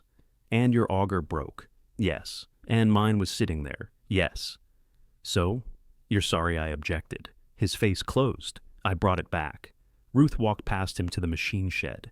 The auger stood in its usual bay, but the hitch sat crooked. A fresh bend marked the jack stand. She crouched as far as her knees allowed and ran a finger over a split in the metal bracket. "What did you hit?" Grant came beside her. "Nothing. This didn't bend from grain." He inspected it. "Cody probably cranked it too high." Cody again. "I'm not blaming him. I'm saying how it happened. The bracket's cracked. I'll weld it. You'll have someone who knows what he's doing weld it." His head came up. "I know how to weld. You know how to own welders." For a second, she thought the joke might reach him. It did not. "I'll take it to Halpern's tomorrow," he said. "Tessa will need it for beans. Beans aren't ready for 3 months. Then you have time to repair what you broke." He rolled the auger back out. Ruth stood in the empty bay after he left. The space smelled of dust, grease, and the sweet dry trace of corn. Dean's gloves no longer sat on the tractor. She had moved them into a drawer the week before, and then spent an hour unable to remember why she had needed the drawer. She was tired of anger occupying every place grief had already claimed. That evening, Lisa found her sitting on the north porch with no lights on. "I saw Grant at Halpern's," she said. "Did he bring flowers?" "He brought an auger and language unsuitable for flowers." Ruth shifted so Lisa could sit. The alfalfa beyond the windbreak moved in dark waves. Tree frogs called from the ditch. The day's heat remained trapped in the porch boards beneath their feet. "He shouldn't have cut the lock," Lisa said. "No, he knows that. Knowing afterward is his favorite kind." Lisa folded her hands. He had a buyer threatening to dock the delivery if the truck missed its slot. Then he should maintain his auger. I said that too. "How'd it go?" "He reorganized the garage." Ruth smiled despite herself. Lisa leaned back against the post. "He's not sleeping. Neither am I." "I know? No, you know I'm alone. It's not the same as knowing what the nights do." Lisa went quiet. Ruth regretted the sharpness and let the silence remain anyway. After a while, Lisa said, "What do they do?" "What?" "The nights?" Ruth watched a moth circle the porch light that was not on. "They make every object loud," she said. "His shoes in the closet, his glass by the sink, that cap. I can hear things not moving." Lisa's hand slid across the board between them, stopping short of Ruth's. Grant talks in his sleep, she said. Numbers, mostly, acre counts, payment dates. Once he shouted basis and scared himself awake. Romantic. I married poetry. Ruth rested her fingers over Lisa's. He can sell equipment, Ruth said. He says selling now would look desperate. To whom? I asked. Apparently there's a committee of invisible men watching our machinery line. That committee kept Dean foolish for years. Lisa looked toward the dark fields. Grant thinks if he gets through one good harvest, he can straighten it all out. That's how farmers describe every harvest before it starts. He's patching the culvert next week. Now, patching isn't replacing. It's what he can afford. Ruth withdrew her hand and rubbed the place where her shoulder still ached in cold weather. Then he can't afford those acres. Lisa did not defend him. The first cutting began under a wide July sky. Tessa hired a neighbor to mow because Wade's old mower conditioner had developed an oil leak he described as enthusiastic lubrication. They raked the hay the next afternoon and baled on the third, working around clouds that threatened rain but delivered only shade. Ruth drove lunch to the field in her pickup. She brought roast beef sandwiches, pickles, iced tea, and a folding chair she pretended was for whoever needed it first. Wade needed it first. My knees are decorative, he said as he lowered himself. Tessa leaned against the pickup eating a sandwich with both hands. Sweat had pasted dark strands of hair against her temples. The new bales dotted the north, 20 behind her, round and gold. 48, she said. 46, Wade replied. You missed the two by the ditch. Those are leaning. Leaning bales don't count until they commit. Ruth counted 48. The yield was not extraordinary. The field would not transform anyone's finances. But Tessa had rented the ground, improved the entrance, planted on time, called before opening gates, and brought a crop out of soil Grant had already entered into someone else's projections. Ruth poured tea. Grant's sprayer appeared on the county road. It slowed beside the field. For a moment, she thought he would continue. Then he pulled onto the gravel approach and stopped before the fence. He climbed down carrying a paper sack. Halpern's finished the auger bracket, he said. Ruth took the sack. Inside were the old cracked piece and a receipt marked paid. They reinforced the stand, Grant continued. Checked the flighting too. It's fine, thank you. He looked across the bales. 46? 48, Tessa said. The two by the ditch are leaning. Wade pointed his sandwich at Grant. Finally, a man with standards. Tessa opened the cooler. You want lunch? Grant hesitated. Ruth waited to see which hunger would win. He took a sandwich and sat on the tailgate, not the chair.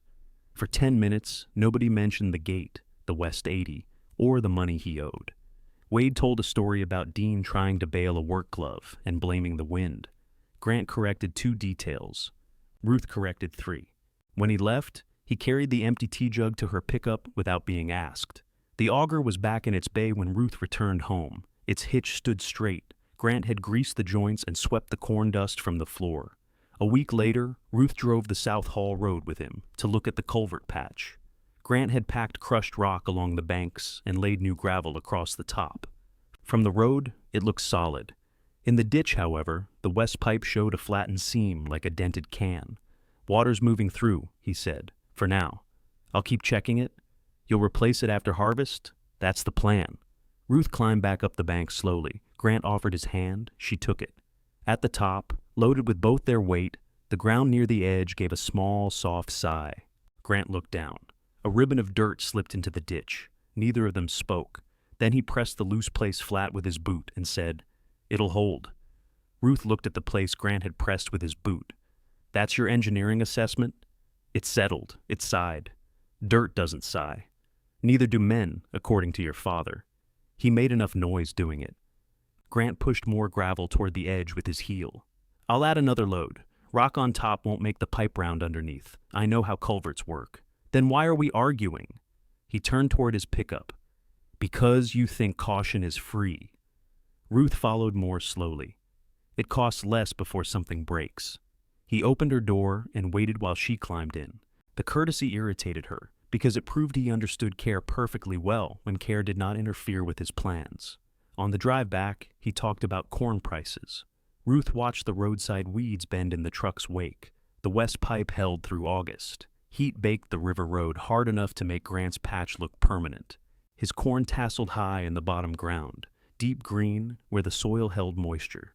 He drove Ruth out twice to see it, once on the pretense of checking her opinion on a yellow patch, and once without offering a reason. She did not tell him the field was beautiful until he asked directly, "You think it'll make 200? Some of it. How much?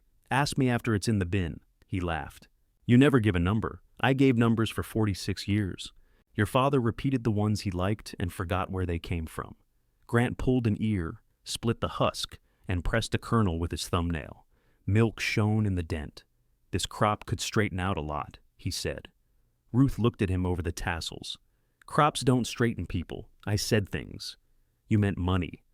"That too." He tossed the ear into the pickup bed, as if even an unfinished sample needed saving.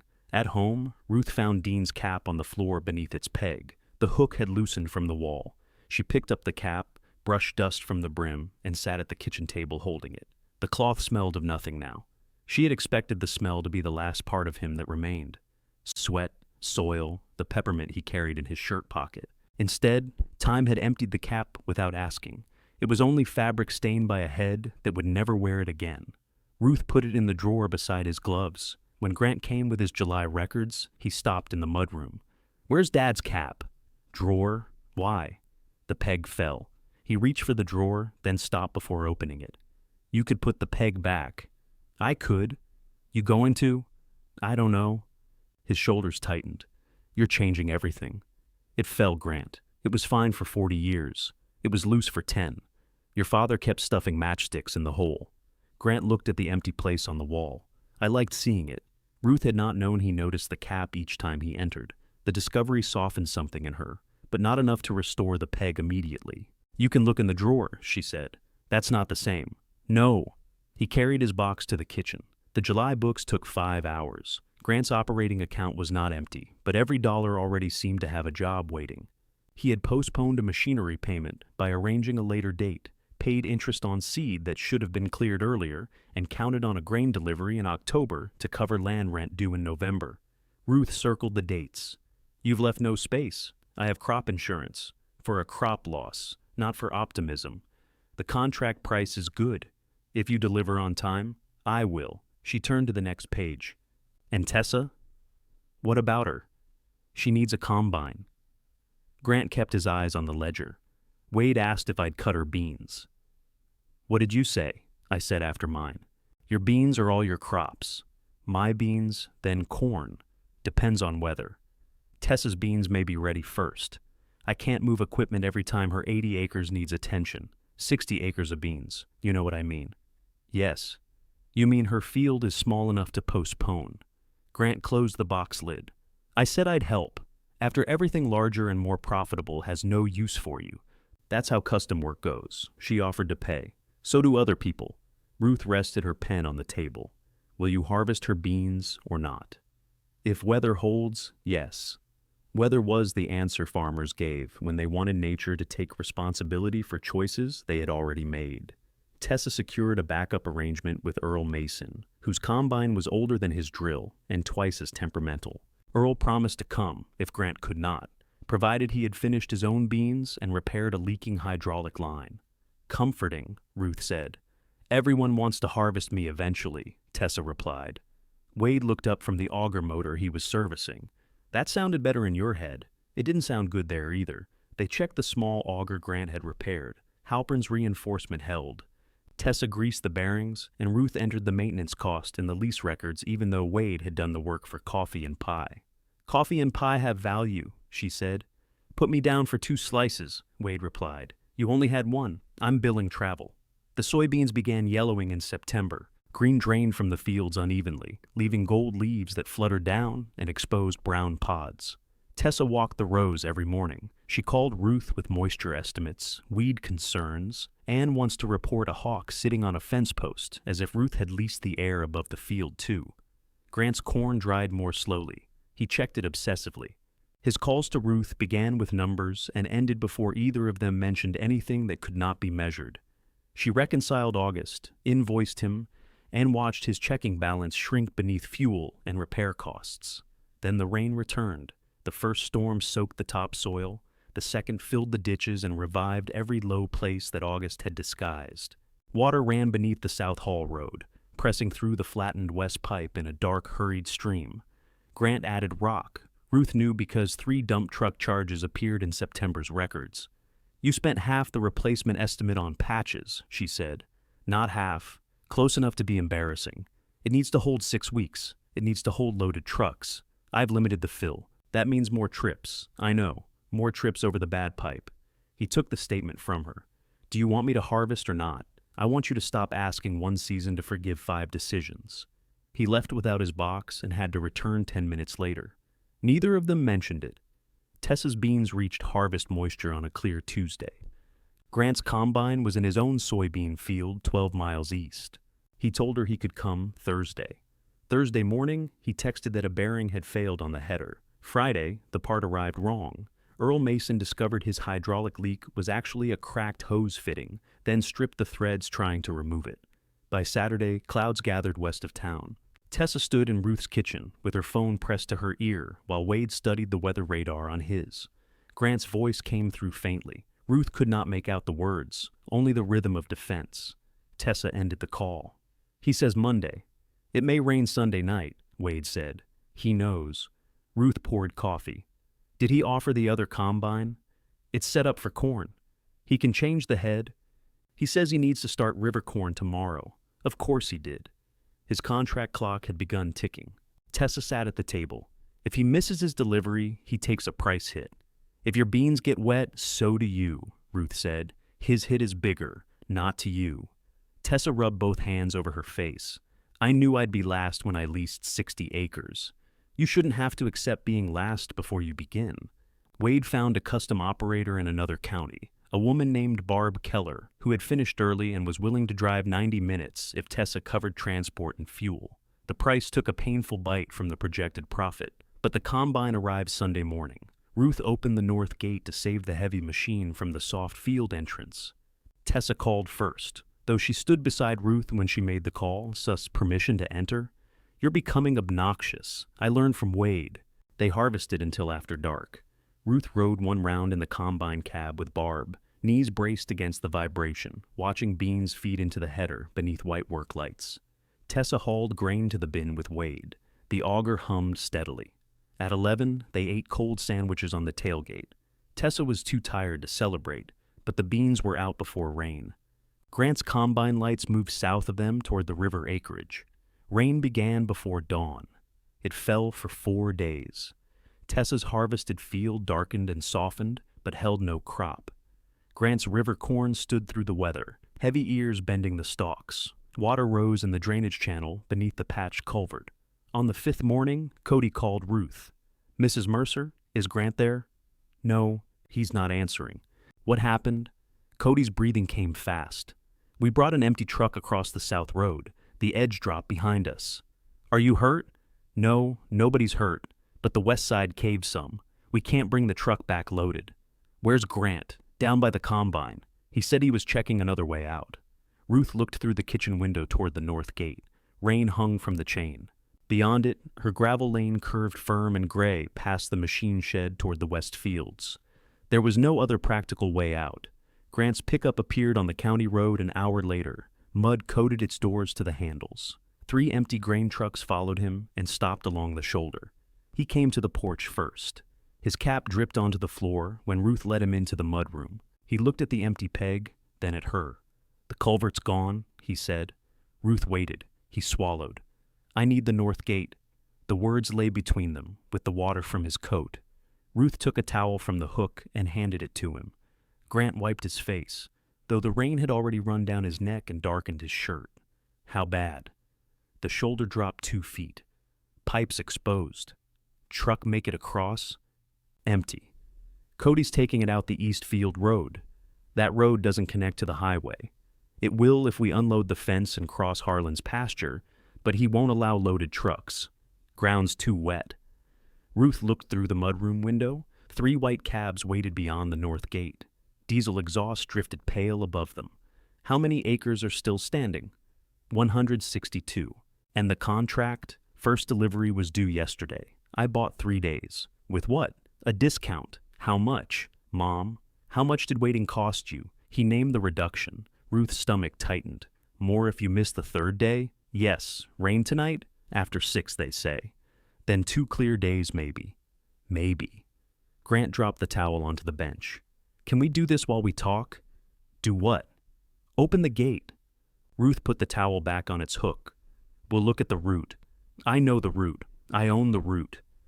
His eyes shut for half a second. They went outside. At the gate, Grant wrapped one hand around the chain while Ruth examined the trucks. The first had road tires, not the wide flotation tires on a grain cart. Loaded, it would press deep into any soft edge it found. The third truck pulled a long aluminum trailer that would need more turning room near the machine shed than Grant seemed to remember. He asked again. Rain tapped his shoulders. Ruth reminded him about the culvert. I don't have time for this. That's not what I asked. Please, he said, the word reluctant and thin. Can you just open it? Ruth rested her palm on the lock. Not yet. Grant released the chain. What else do you want? I want to walk the lane. It's a gravel lane. We drove it all summer, not with loaded semis after 4 days of rain. The base is solid. So was your culvert. His face changed. Ruth saw the blow land and disliked herself for aiming it so accurately. She took the key from her pocket but did not use it. Get Wade and Tessa. Why? Because your route crosses her lease. It crosses the headland. Her headland. I can call her. I'll call her. Tessa arrived in 20 minutes. Wade followed in the skid steer, bucket low over the road. He climbed out wearing rubber boots and a raincoat the color of mustard. Thought I'd dress cheerful, he said. Grant did not smile. They walked from the gate to the machine shed, then behind the windbreak where the lane narrowed. Water stood in one wheel track. The ditch beside it ran shallow but fast. Wade pushed his boot into the gravel. Base is firm here. Trailer'll cut the corner, Tessa said. Grant pointed. We trim that branch and swing wide. That's Ruth's spruce. It's one branch. Ruth looked at the branch, thick as her wrist. Dean had planted the tree their second year on the farm. One lower limb had died already. Truck goes around it, she said. There isn't room. Then use a shorter trailer. The short trailers haul less. Your culvert would appreciate the irony. Grant walked ahead. At the West 80, the harvested soybean ground had absorbed the rain well, but the headland remained soft where machinery had turned. The existing field gate at the southwest corner led into Grant's rented ground, then toward the river acreage. Wade crouched and squeezed a handful of soil. Loaded trucks will rut this. I'll repair it, Grant said. Tessa looked at him. When? After harvest. Before spring. Yes. In writing. Grant laughed without humor. You want a contract for tire tracks? I had to pay a custom operator because your Thursday became Monday. I said, weather depending. You said you'd cut after your beans. You switched to river corn before calling me. My contract has a delivery window, so do my bills. Ruth watched Grant's jaw tighten. He looked toward the river fields where the top of his combine showed above the slope. How much extra did Barb cost? Ruth asked. Tessa told her. Grant looked at Ruth. That has nothing to do with gate access. It has to do with the cost of people planning around your word. You're going to charge me for her combine before you let me save my crop. No. I'm going to make sure she doesn't absorb your emergency after already absorbing your schedule. This is unbelievable. Wade rose from his crouch. Actually, it's accounting. Stay out of it, Wade. You asked him here, Ruth said. I didn't ask anybody here. I asked you to open a gate. And that request affects all of us. Grant turned away. Rain beaded on the back of his jacket. Beyond him, the river corn stood in dark rows under the low sky. Ruth knew what every hour meant. Stalks lodging, moisture climbing, grain contracts tightening. Crew members waiting for work. Lisa at home, trying to rearrange bills that had no room left between them. Grant turned back. What are your terms? The sentence sounded like surrender, which was not what Ruth wanted. She wanted comprehension. It seemed she would have to begin with terms and hope comprehension arrived later. You pay for gravel now, she said. Not after harvest. How much gravel? As much as Wade says the lane needs before the first loaded truck. Wade looked along the route. 2 loads here, maybe 1 at the field gate. Grant made a sound in his throat. You pay Tessa for any damage to the leased ground, Ruth continued. Compaction, ruts, fence, all of it. I said I would. Now you're saying it to her. Grant looked at Tessa. I'll pay for any damage. And Barb's transport, Ruth said. He stared at her. Half, Tessa said. I chose to hire her. Ruth considered. Half, she agreed. Grant glanced toward the sky. Fine. Tessa's beans move out of Ruth's bin first, Wade said. Grant looked at him. Why? Because she needs the bin empty before we clean it, and your trucks will block this lane for days once you start. I'm hauling corn, not beans. One truck, Tessa said. One load to the elevator. It'll take an hour. My delivery slot is after 2, Ruth said.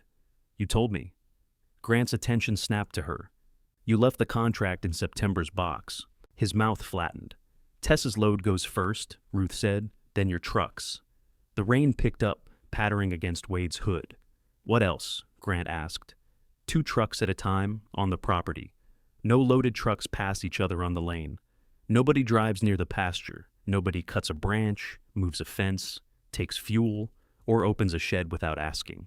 We're harvesting, not invading France. Then the rules should be easier to remember. Tessa turned her face to hide a smile. Grant did not. Anything else? Yes. You cover the lane under your liability policy, and if your insurer won't cover it, the trucks don't enter. They'll cover it. Call, now, before I open the gate. He walked away from them, phone already in hand. Ruth stood in the field with Tessa and Wade. The rain slid cold beneath her collar. You don't have to make him pay for Barb, Tessa said. I know. I mean, I appreciate it. You lost money because he treated your harvest as optional. He's going to think you're doing this for me, instead of him. I'm doing it for me. Wade rubbed mud from his boot against the other heel. He'll need mats at the turn. Do you have any? Ruth asked. 4, need 6. Earl? Earl has many things. The challenge is determining where. Grant returned, covered with permission from the landowner and written route limits. They want photographs before and after. Reasonable, Ruth said. They also want no gross load over 80,000. Wade nodded. Keep them legal and they'll stay shallower. Grant pushed his wet cap back. Can we open the gate now? Ruth looked toward the distant trucks.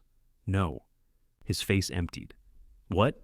You haven't asked? I have asked you 5 times. You've asked me to solve the result of every decision you refuse to change. You've explained why I have no choice. You've called my conditions unbelievable, but you haven't asked as if the answer belongs to me.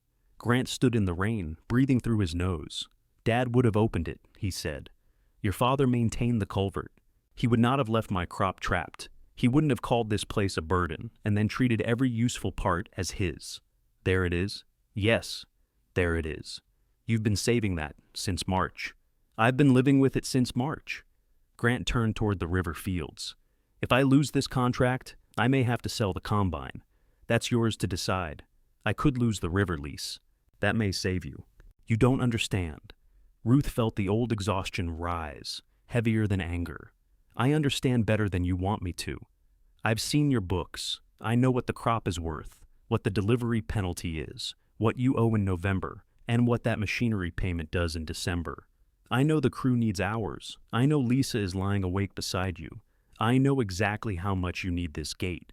Then why are we standing here? Because I need to know whether you understand what you're asking me to risk. Grant looked at the lane, the field, the alfalfa beyond the windbreak. His eyes settled on Tessa, then Wade. When he spoke, his voice had lost its edge. I'm asking to run loaded trucks across your lane and Tessa's ground because I didn't replace the culvert when I should have. No one moved. I'll pay for the gravel and the damage, he continued.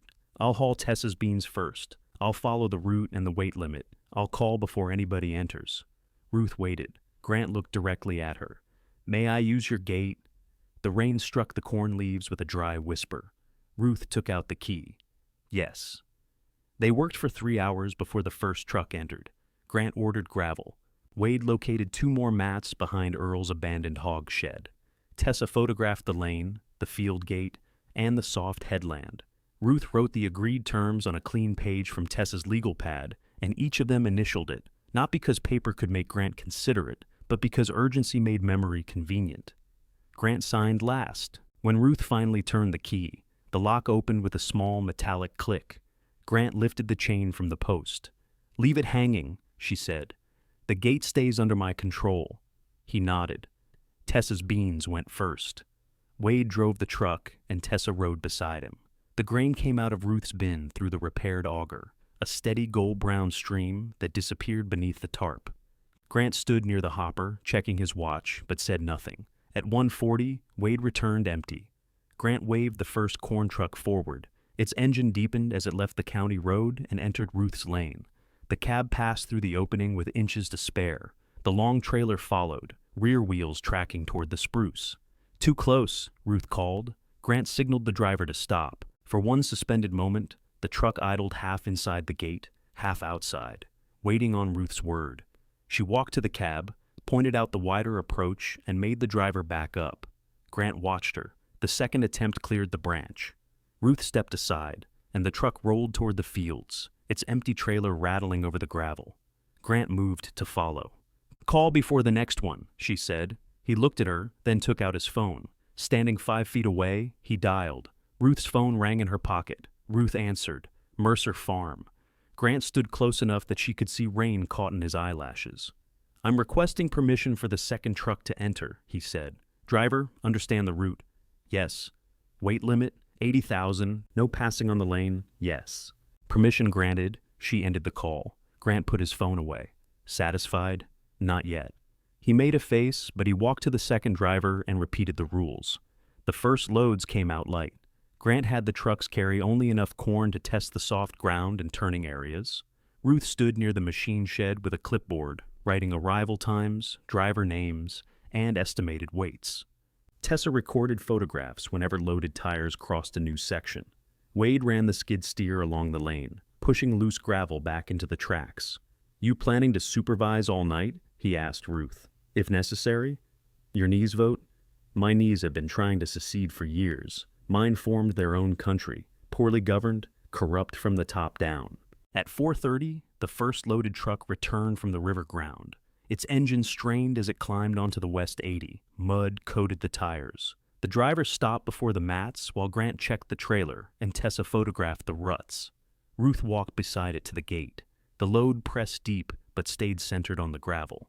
When the truck reached the county road, the driver sounded his horn once. Ruth felt the note in her chest.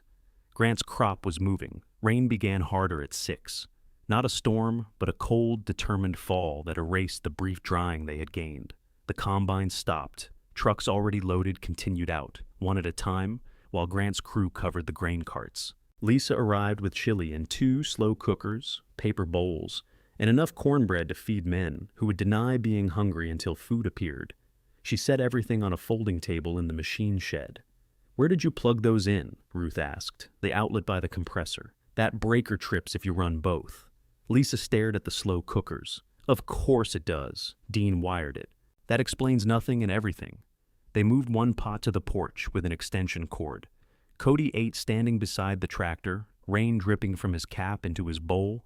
The truck drivers came in shifts. Tessa labeled one cooler drivers and another crew, after Wade drank from both and claimed the tea tasted identical. Grant did not eat until Lisa put a bowl into his hands. "You're shaking," she said. "I'm cold." "You're hungry. I had lunch." "What?" He looked at Ruth. "Coffee," Ruth said. "That isn't lunch," Lisa replied. "It was in a cup." Grant accepted the cornbread. For a few minutes, the machine shed held a warmth Ruth had not felt since Dean's funeral meals had filled the kitchen. Men and women leaned against equipment, eating chili while rain drummed overhead. The auger Grant had borrowed and repaired stood in its bay behind them. Wade told Cody the red generator would start if threatened with abandonment. "It doesn't run," Ruth said. "Not with that attitude," Wade replied. Grant laughed into his bowl. Then his phone rang, and the room released him. The rain stopped after 8. Wind moved in behind it, tearing clouds apart and drying the leaves first, then the exposed soil. Grant wanted to resume immediately. "Ground's too soft," Ruth said. "It's firmer at the river. Not here. The trucks can stay on the mats. The mats cover one turn. We'll go light. You'll wait an hour." Grant looked at the sky. "Every hour costs us. Then use it to eat the rest of your chili." He paced the lane twice. At 9:15, he pushed a shovel into the field edge and admitted it no longer came up shining with water. Harvest resumed. Ruth stayed until midnight. Tessa took the clipboard from her, only after threatening to call the clinic and report misuse of a recently injured shoulder. My shoulder is fine. Then I'll report your knees. They've got records. Go to bed. Ruth went inside, removed her mud-caked boots, and sat in Dean's recliner for what she intended to be 10 minutes. She woke at 2 with a blanket over her, and Grant crouched beside the wood stove, adding a log. She sat up too quickly. Who's at the gate? Tessa. What happened? Nothing. Wind picked up. I came in for coffee. You covered me. You were asleep. That's generally when blankets work. He smiled faintly. Mud had dried in streaks on his face. His hair stuck up where his cap had pressed it. He looked both younger and older than he had in years. The lane's holding, he said, because we waited. Yes. How much out? 38 acres. How much standing? 124. Ruth did the arithmetic automatically. We won't make the contract window at that pace. No. The single word sat heavily. What happens? I deliver what I can. Take the lower price on the rest. And November rent? I'll handle it. With what? He stared into the stove. I don't know yet. Ruth could have filled the silence with answers. Sell the second combine. Give up the river lease. Stop renting ground that demanded equipment he could not afford. She had said versions of all three. Repeating them at 2 in the morning would only make advice sound like punishment. Grant stood. In the mudroom, he opened the drawer where she had put Dean's cap. Ruth watched from the recliner. He lifted the cap, turned it in both hands, and traced the faded crease along the brim. Then he put it back. I thought it would still smell like him, he said. So did I. He closed the drawer carefully. Outside, a truck engine rose, then settled. Grant put on his coat. Tessa calls every time. Yes. Even when she knows you're asleep, she knows the gate isn't hers. He nodded. At the door, he looked back. Get some sleep. You too. One of us has to be sensible, then send Lisa in. He laughed and went outside. Ruth slept until 5:30. When she returned to the gate, frost silvered the grass. Tessa stood beside a portable heater, holding the clipboard in gloved hands. 3 loads out, she said, all underweight. Wade checked the mats. Driver named Len complains about everything. Useful. Very. He spotted a soft shoulder by the pasture. Ruth took the clipboard. Go sleep. I'm fine. You're blinking one eye at a time. Tessa surrendered the list and went to her pickup. The day cleared. Corn poured from the combine, into carts, from carts into trucks, then across Ruth's ground toward the road. The system developed a rhythm. Empty trucks called before entering. Ruth released them only after a loaded truck cleared the lane. Cody radioed from the field gate. Wade watched the soft corner. Grant moved wherever the next problem appeared. By afternoon, speed tempted everybody. Len, the complaining driver, returned with a trailer filled higher than the previous loads. Ruth saw the corn mounded beneath the tarp. How heavy? She asked. 79 and change. Scale ticket. Field estimate. Grant came up behind him. It's legal. The insurer asked for actual gross weight. We can't weigh until the elevator, then load to 76 and leave margin. Len leaned from the window. I've hauled grain since before you had that gray hair. Ruth looked up at him. Then, you've had plenty of time to learn manners. Wade coughed into his sleeve. Grant stepped closer. We need the volume, Mom. We need the road. It's 3,000 pounds. Over an estimate. Grant looked at the line of empty trucks waiting on the county's shoulder. Send him, he said. Ruth did not move. Grant reached for the gate. She lifted the chain and set it across the opening. The truck idled between them. Are you serious? Grant asked. Unload enough to know. We'd have to take it back to the cart. Yes, that costs half an hour. Then next time the estimate will improve. Len muttered something through the glass. Ruth stepped toward his window. You want to share? No, ma'am. Grant's face had gone red. You said the limit was 80. I said no truck enters or leaves without the agreed limits verified. It's my corn, my lane. For a moment, Ruth thought he might lift the chain himself. His hand closed around one link. The crew watched from a careful distance. Lisa had arrived with sandwiches and stood near the shed, very still. Grant released the chain. Take it back, he told Len. The truck reversed slowly toward the field. Grant walked away without looking at Ruth. 27 minutes later, Len returned. The truck crossed the elevator scale at 77,840 pounds. No one mentioned it. The next disruption came near the pasture. A driver new to the route swung wide to avoid a puddle and put his right wheels onto the grass. The loaded trailer sank 6 inches before he stopped. Ruth heard Wade on the radio. Close the gate. She chained it. Grant drove up from the field in the service pickup. We can pull him out. After we protect the ground, he's barely stuck. Barely is when you fix it before more becomes expensive. Wade brought mats. Grant wanted to hook 2 tractors to the truck immediately. Ruth insisted they lay a supported path first and shovel gravel into the rut. The delay took 53 minutes. During it, 2 drivers complained, Cody checked his phone repeatedly, and Grant walked the length of the truck as if looking for a place to push with his own hands. Ruth sat in her folding chair because her knees had begun trembling. Grant noticed. You should go inside. I'm supervising. You can supervise from the porch. You can harvest from a townhouse. His mouth twitched despite his frustration. That didn't even make sense. It did to me. Once the mats were secure, the tractors pulled the truck back onto the lane. Grant personally shoveled gravel into the damaged edge. He did not ask whether the gate could reopen until Wade said the base was stable. May we start again? Grant asked. Ruth unlocked the chain. Yes. The pause changed the operation. Drivers stopped trying to save seconds at corners. Loads came out lighter. Cody walked the route after every 3rd truck. Grant quit arguing with the clipboard and began checking it. For 2 days, the weather held. They worked in rotating shifts. Ruth slept in pieces, sometimes in her bed, sometimes in Dean's recliner, once in her pickup with a cold cup of coffee held upright between her hands. Lisa managed meals and made Grant sit down for 10 minutes every 6 hours. Tessa tracked the lane and arranged gravel. Wade operated the skid steer until his back forced him into Ruth's folding chair. The old lane carried load after load. The windbreak protected the trucks from crosswinds along the narrowest stretch. The machine shed gave drivers a place to warm themselves. The repaired auger moved Tessa's remaining beans cleanly enough that the bin was ready when Grant needed temporary space for a rejected wet load. Every part of the place he had called obsolete became useful. Ruth did not point it out. Near the end of the 3rd day, Grant's combine stopped in the river field. Cody called. Drive belt's gone. Dealer has one in Grand Island, but they close in 40 minutes. Grant was in a grain cart at the far end. Lisa had taken his pickup for food. Ruth looked at the clock, then at her car. She could not drive fast enough in the dark to make the round trip safely. Years earlier, she would have tried anyway. Tessa, she called. Tessa took the keys before Ruth finished explaining. She made the dealer with 3 minutes to spare. The combine ran again by 9. On the 4th afternoon, the final river rose disappeared beneath the header. Some corn had lodged after the rain. Some was too wet and had to be dried at added cost. Grant had missed the best price on part of the contract, but most of the crop was out. The last loaded truck crossed Ruth's lane at dusk. Grant walked behind it from the west field gate, following the tracks all the way to the county road.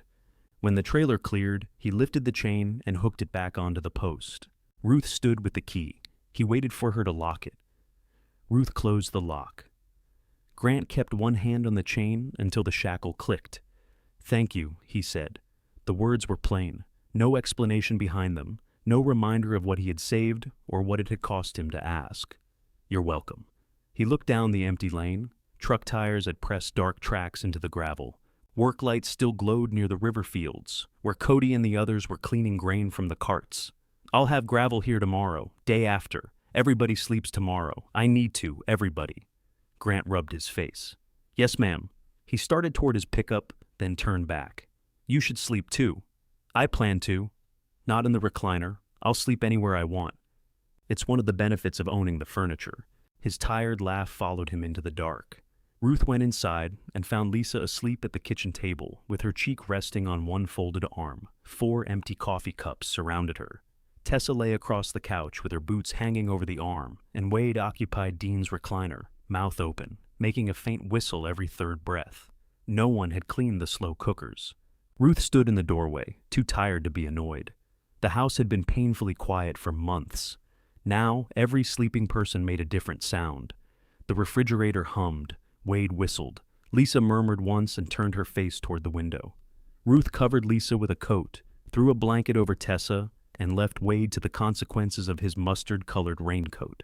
She went upstairs. Morning came through the curtains before Ruth felt she had fully closed her eyes. Her body objected to every movement. Her knees hurt, her back hurt. Even her fingers ached from gripping the clipboard. Downstairs, Wade had made coffee strong enough to remove paint. "Your machine's broken," Ruth said after one sip.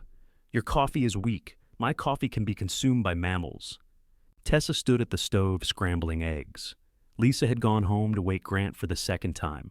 After the first attempt, resulted in him telling her to check the grain moisture and falling back asleep. They ate before inspecting the route. In daylight, the damage looked both worse and less catastrophic. Tires had cut 2 deep ruts near the pasture, but the mats had kept them from reaching the fence. Gravel had spread thin at the machine shed turn. The spruce branch remained intact. Across Tessa's headland, repeated weight had compacted a strip wide enough to hold water. Tessa pushed a soil probe into the track. "This will need ripping when it dries." Grant came up behind them in Lisa's car, hair uncombed, coat buttoned wrong. "Put it on my bill," he said. Tessa glanced at Ruth. "You haven't heard the amount," Ruth said. "I said I'd pay." Wade pointed toward the deepest rut.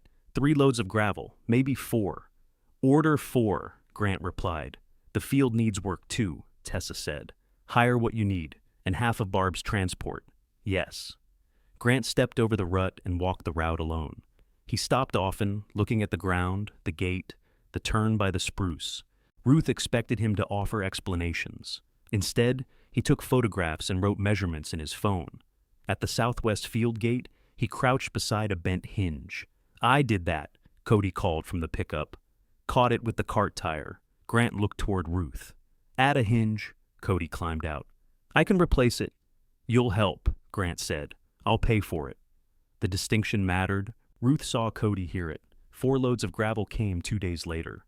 Grant paid the driver directly. He and Cody spread it with Wade's skid steer and hand rakes, working until the lane crowned properly again. Tessa hired a neighbor with a compact tractor to loosen the headland after it dried. Grant paid that invoice too. He never asked Ruth to deduct the costs from bookkeeping or call any of them family help. The elevator statements arrived in a thick envelope. Grant brought them to Ruth unopened. "You haven't looked." "I know enough to dislike them." They sat at the kitchen table.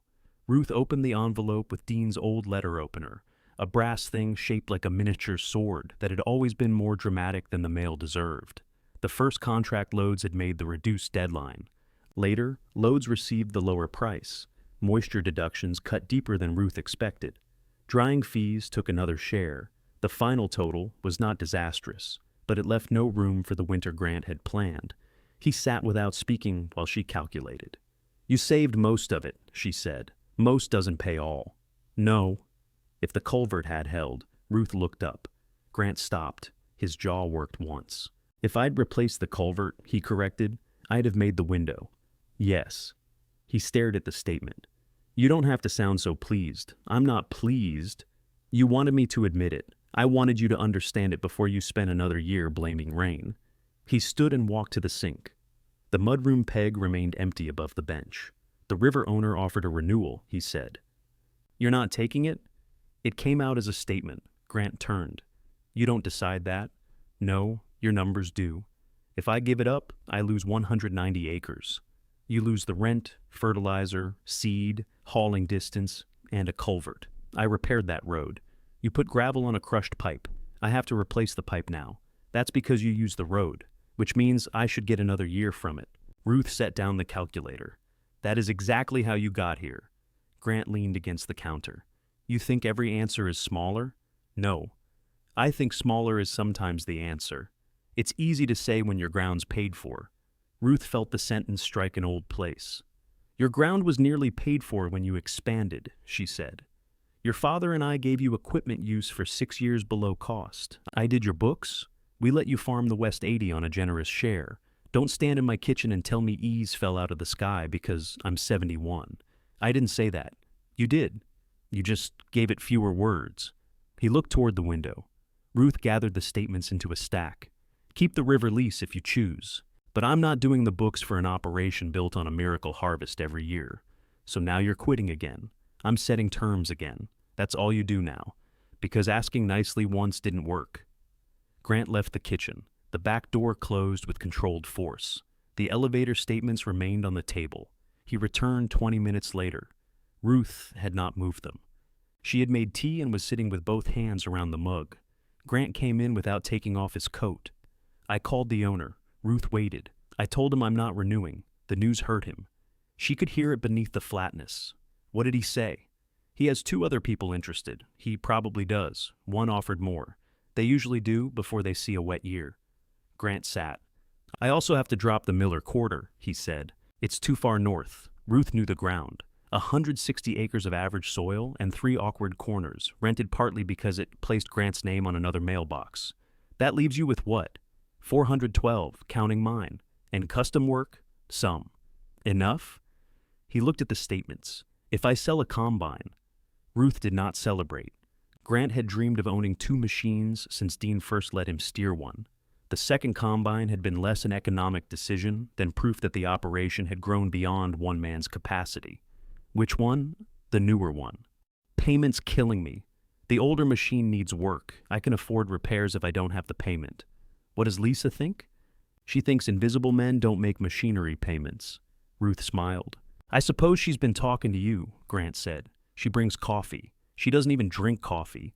Then you should have been suspicious. He pulled a printed listing from his coat. The combine shone beneath dealership lights, clean enough to suggest it had never encountered dirt. Grant had written an asking price at the top. Too high? He asked. Yes. You didn't even look. I saw you buy it. He sat across from her, and they worked through the value, not mother saving son, not son assuming mother would clear his mess. He asked, she answered. When they disagreed, he wrote down her number anyway. Before leaving, he took a new wooden peg from his pocket. I found this in the shop. Ruth looked at it. You want me to put it up? For the cap? For whatever you want. She considered the empty spot in the mudroom. Yes. Grant found the stud this time. He drilled a proper pilot hole and seated the peg firmly. Ruth brought Dean's cap from the drawer, but did not hang it. Not yet? Grant asked. Not yet. He nodded and packed away the drill. The combine sold in January for closer to Ruth's number than Grant's. The buyer came from South Dakota, inspected every belt, and complained about the tires until Grant asked whether he planned to drive it or marry it. The money cleared the machinery loan, paid most of the culvert replacement, and left enough to carry Grant into spring if he watched expenses. Ruth invoiced for every bookkeeping hour. Grant paid each bill. He and Lisa began coming for supper twice a month. The first invitation came from Lisa. The second came from Ruth. On the third, Grant called and asked whether they could come, which pleased Ruth more than the meal. They still argued. Grant thought Tessa had underpaid for use of the machine shed bay. Ruth told him a building was not worth what he imagined while its roof still leaked. Grant repaired the leak one Saturday, then sent Ruth a materials receipt instead of assuming she would reimburse him. She paid it and added labor. You don't owe me labor, he said. You climbed the roof. I'm your son. Yes. This time, the word did not end the conversation. Grant accepted the check. Tessa brought renewal figures before the snow fully melted. Her first year had produced a small profit despite Barb's cost. The hay had sold steadily. She proposed 3 years, with rent increasing slightly each season and the same yield share on soybeans. Ruth read the terms while Tessa waited. 3 years is different from 1, Ruth said. I know. You'll want to improve the north 20. Overseed in fall, maybe add another cutting if weather allows. And the west 60? Beans 1 more year, then rotate. Wade, standing at the counter, had not reached for a cookie. He looked more nervous than Tessa. Ruth closed the folder. Leave it with me. Grant arrived that afternoon with December's records, though December had ended 2 months before. I was organizing, he said. Archaeologists organize faster. He saw Tessa's folder on the table.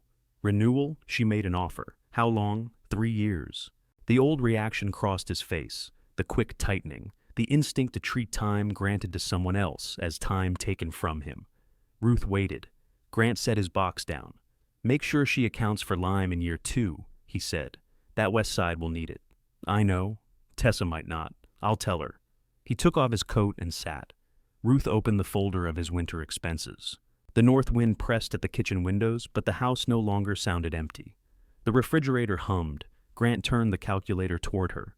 In the mudroom, the new peg waited on the wall, secure and bare. Ruth began with the first receipt. The first receipt was for a part Grant had returned. You entered the refund twice, Ruth said. I was being optimistic. You were being wrong in 2 columns. I missed this. Grant leaned over the ledger. His shoulder nearly touched hers, but he stopped short, giving her room to move the paper between them. She showed him the error. He corrected it himself. His winter records had changed. Fewer fuel purchases. No payment on the sold combine. No rent checks for distant ground. Repair bills still arrived, because machinery did not respect personal growth, but the numbers no longer depended on everything going right at once. Grant looked at the total. That can't be right. It is. I have more cash than I thought. Don't sound frightened. What did I forget to pay? Nothing. He checked the list twice. Ruth let him. Smaller's strange, he said. You'll adjust. I didn't say good. You didn't say bad. He closed the box and noticed Tessa's folder again. You going to sign? I haven't decided. 3 years is a long time. It is. A lot can change. Yes. He picked at a corner of the cardboard lid. If she rotates out of beans, she'll need a market for something else. We'll account for it. We? Tessa and I. Grant nodded. The movement cost him something, though Ruth could not name exactly what. Land in the Mercer family had never been only soil. It was approval, proof, inheritance, apology, and sometimes a weapon. Grant was learning to see 80 acres remain in his mother's hands without interpreting that fact as rejection. He lifted his box. Call me if you want me to look at the lime numbers. I know how lime works. I know. At the back door, he stopped. I know you know, he said. Ruth signed Tessa's lease the following week. They changed the language around improvements, so Tessa received credit for part of the lime if the agreement ended early. Ruth added a requirement that the windbreak remain untouched without her approval. Tessa added a schedule for machine shed rent. Wade read the document with his glasses low on his nose and objected to a comma until both women threatened to remove his access to cookies. You can't silence a witness, he said. You aren't a witness, Ruth replied. Then why am I dressed up? He was wearing a clean flannel shirt. They signed. Tessa's hand trembled slightly when she wrote the date. Ruth pretended not to notice. 3 years of ground did not make Tessa rich or safe. It gave her something rarer in farming, a stretch of time long enough to plan.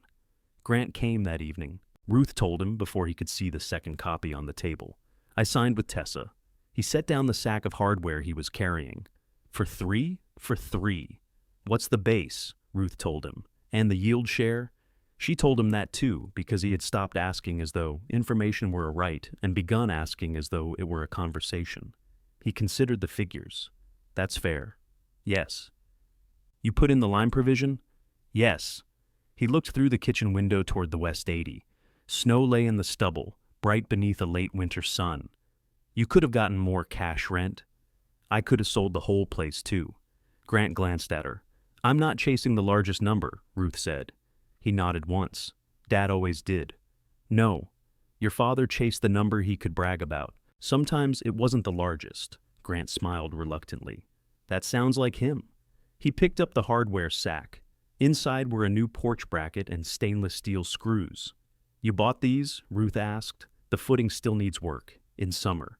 I know. I saw the bracket on sale. You expect reimbursement? Yes. Ruth smiled. You are learning. The new culvert went in after the spring thaw. Grant did not patch the crushed pipe again. He hired a crew to excavate the road, remove both rusted sections, install a wider concrete pipe, and reinforce the banks properly. The work cost more than he wanted and less than the next emergency would have. He asked Ruth to inspect it before the final gravel was spread. I'm not an engineer, she said. You're the one who heard the dirt sigh. They drove south together. The new pipe opened beneath the road in a clean gray circle. Water moved through without gathering against bent steel. The banks had been layered with stone instead of whatever loose material Grant could push there with a loader. Ruth walked the edge. Grant stayed beside her, close enough to offer a hand, but not reaching until she did. At the top, she pressed her boot into the new gravel. It did not move. Well, he asked, no sighing. High praise. You going to keep the road? I still need access to my own river quarter, just not the least piece. How many acres down there? 72. That's manageable. Don't get excited. On the return drive, they passed the north gate. The hardened chain shone where truck tires had thrown grit against it during harvest. Grant slowed. You ever gonna give me a key? You have a phone. Phones die, so do husbands. We adapt. He looked at her, startled, then laughed hard enough to cough. Ruth laughed too. The joke hurt. It also belonged to her. Planting arrived without panic. Tessa drilled soybeans in the West 60 again and overseeded the hay ground. She called before using the north lane, though the improved field entrance handled most of her equipment. Grant planted his smaller operation with one combine payment gone and fewer miles between fields. He still worked too long. He still checked weather on 3 different apps and trusted whichever forecast agreed with him. But he came for supper before dark twice during planting, something Ruth had not seen him do in years. Lisa noticed. "I'm meeting a whole new man," she said, passing mashed potatoes. Grant pointed his fork at her. "I've always eaten supper, in moving vehicles. That counts. You once ate meatloaf off the console with a seed corn ruler. It was clean. It was marked in inches." Ruth said, "Useful for portion control." Grant shook his head while both women laughed. Later, he carried plates to the sink. He opened the wrong drawer looking for a towel and found Dean's gloves. He stood with one in each hand. "I thought you put these with the cap." "I did. Then I needed the drawer." "Where's the cap?" "Hall closet." He returned the gloves. "You keep moving him." The sentence held no accusation this time. "I keep needing the space," Ruth said. Grant closed the drawer. "You want the peg taken down?" "No, leave it." She hung the cap there in June, not after a revelation, not on an anniversary. She was cleaning the closet, found it behind a winter scarf, and decided the cap had spent long enough in darkness. It looked smaller on the new peg. When Grant saw it, he touched the brim. "You put it back?" "Yes." "Why?" "Because I wanted to." He accepted the answer. Summer settled into steady work. The porch footing was repaired by Grant, Wade, and Tessa over one long Saturday. Ruth kept records and refused to lift anything heavier than the lemonade pitcher. Grant and Tessa argued over the correct depth for the concrete. Wade contributed an opinion only after the hole was dug, causing both of them to threaten him with burial. "Chosen family," Wade said, climbing out of the excavation, "should choose someone younger." "You're not chosen," Tessa told him. "You're attached." The new footing held. Ruth paid Grant for materials and labor. She paid Wade in cash despite his protest and charged Tessa nothing because the porch was not part of the lease. Each transaction was ordinary. That was the point. Money did not poison care when everyone could see it. It stopped care from becoming a debt one person remembered and another denied. Grant paid the final road damage invoice before July. He also paid Tessa the remaining half of Barb's transport cost. Tessa brought the check to Ruth's kitchen. "He wrote harvest delay in the memo," she said. "Accurate. I thought he'd write extortion. He saves that for taxes." She tucked the check into her folder. "He asked if I wanted him to cut beans this year." "What did you say?" "I asked for a date range and a rate." Ruth smiled. "What did he say?" "He gave me both." "Will you hire him?" "If the beans are ready in that range. And if they're not, Barb likes me now." Grant did cut Tessa's beans. Her field dried 4 days before his own. Moving his combine cost him half a morning. He arrived anyway, crossed through the field entrance rather than Ruth's yard, and harvested the 60 acres before sunset. Tessa paid his invoice. Grant deposited the check. No favor passed between them. No one had to remember who owed gratitude. The hay produced 3 solid cuttings. Tessa's soybean yield came in above their cautious projection, increasing Ruth's share. Ruth used part of the money to repair the machine shed roof and put the rest into savings. She remained lonely. Chosen people at the table did not replace the man whose shoes no longer waited in the closet. A repaired porch did not keep her from waking some nights with a sentence already formed for Dean. There were mornings when autonomy felt less like freedom than having no one to blame when the coffee was too strong. But loneliness no longer made every decision for her. She drove to town when she wanted. She stayed home when she did not. She paid Wade to service the well, Tessa to help clear storm branches, and Grant to repair a hydraulic leak on the tractor. When Grant advised her to replace the tractor rather than keep fixing it, Ruth listened, checked the numbers, and declined. He disagreed without turning disagreement into disobedience. Grant's own harvest went smoothly until a gearbox failed. The repair cost enough to make him swear in the machine shed, and then laugh when Ruth asked whether the invisible committee had approved the language. He covered it without moving money meant for rent. He delivered his grain without depending on the weather to forgive him. His 72 river acres traveled over the new culvert. He still checked the pipe after every heavy rain. The following October, Ruth left the north gate open for Tessa's grain truck. Morning fog lay low over the fields. The soybeans were already out, and Tessa was hauling the last stored load from Ruth's bin. Ruth stood near the machine shed in a canvas coat, checking the auger before Wade started it.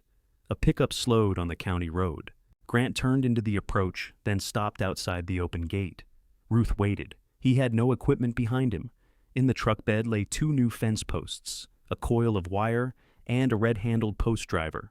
Her phone rang. "Mercer Farm," she answered. Grant looked at her through the windshield. "May I come in? The gate's open. I see that. You're not hauling." "No. What do you need?" He glanced toward the west 80. "Tessa said the south boundary post is leaning, the one near where I took the fence down. She didn't ask you to fix it?" "No. I asked if she wanted help." "She said to ask you." Ruth looked across the yard. Tessa stood by the bin, pretending not to watch. Wade made no such effort. "You brought 2 posts," Ruth said. "The corner brace is old too. You planning to take down 100 feet of wire?" "Not without permission."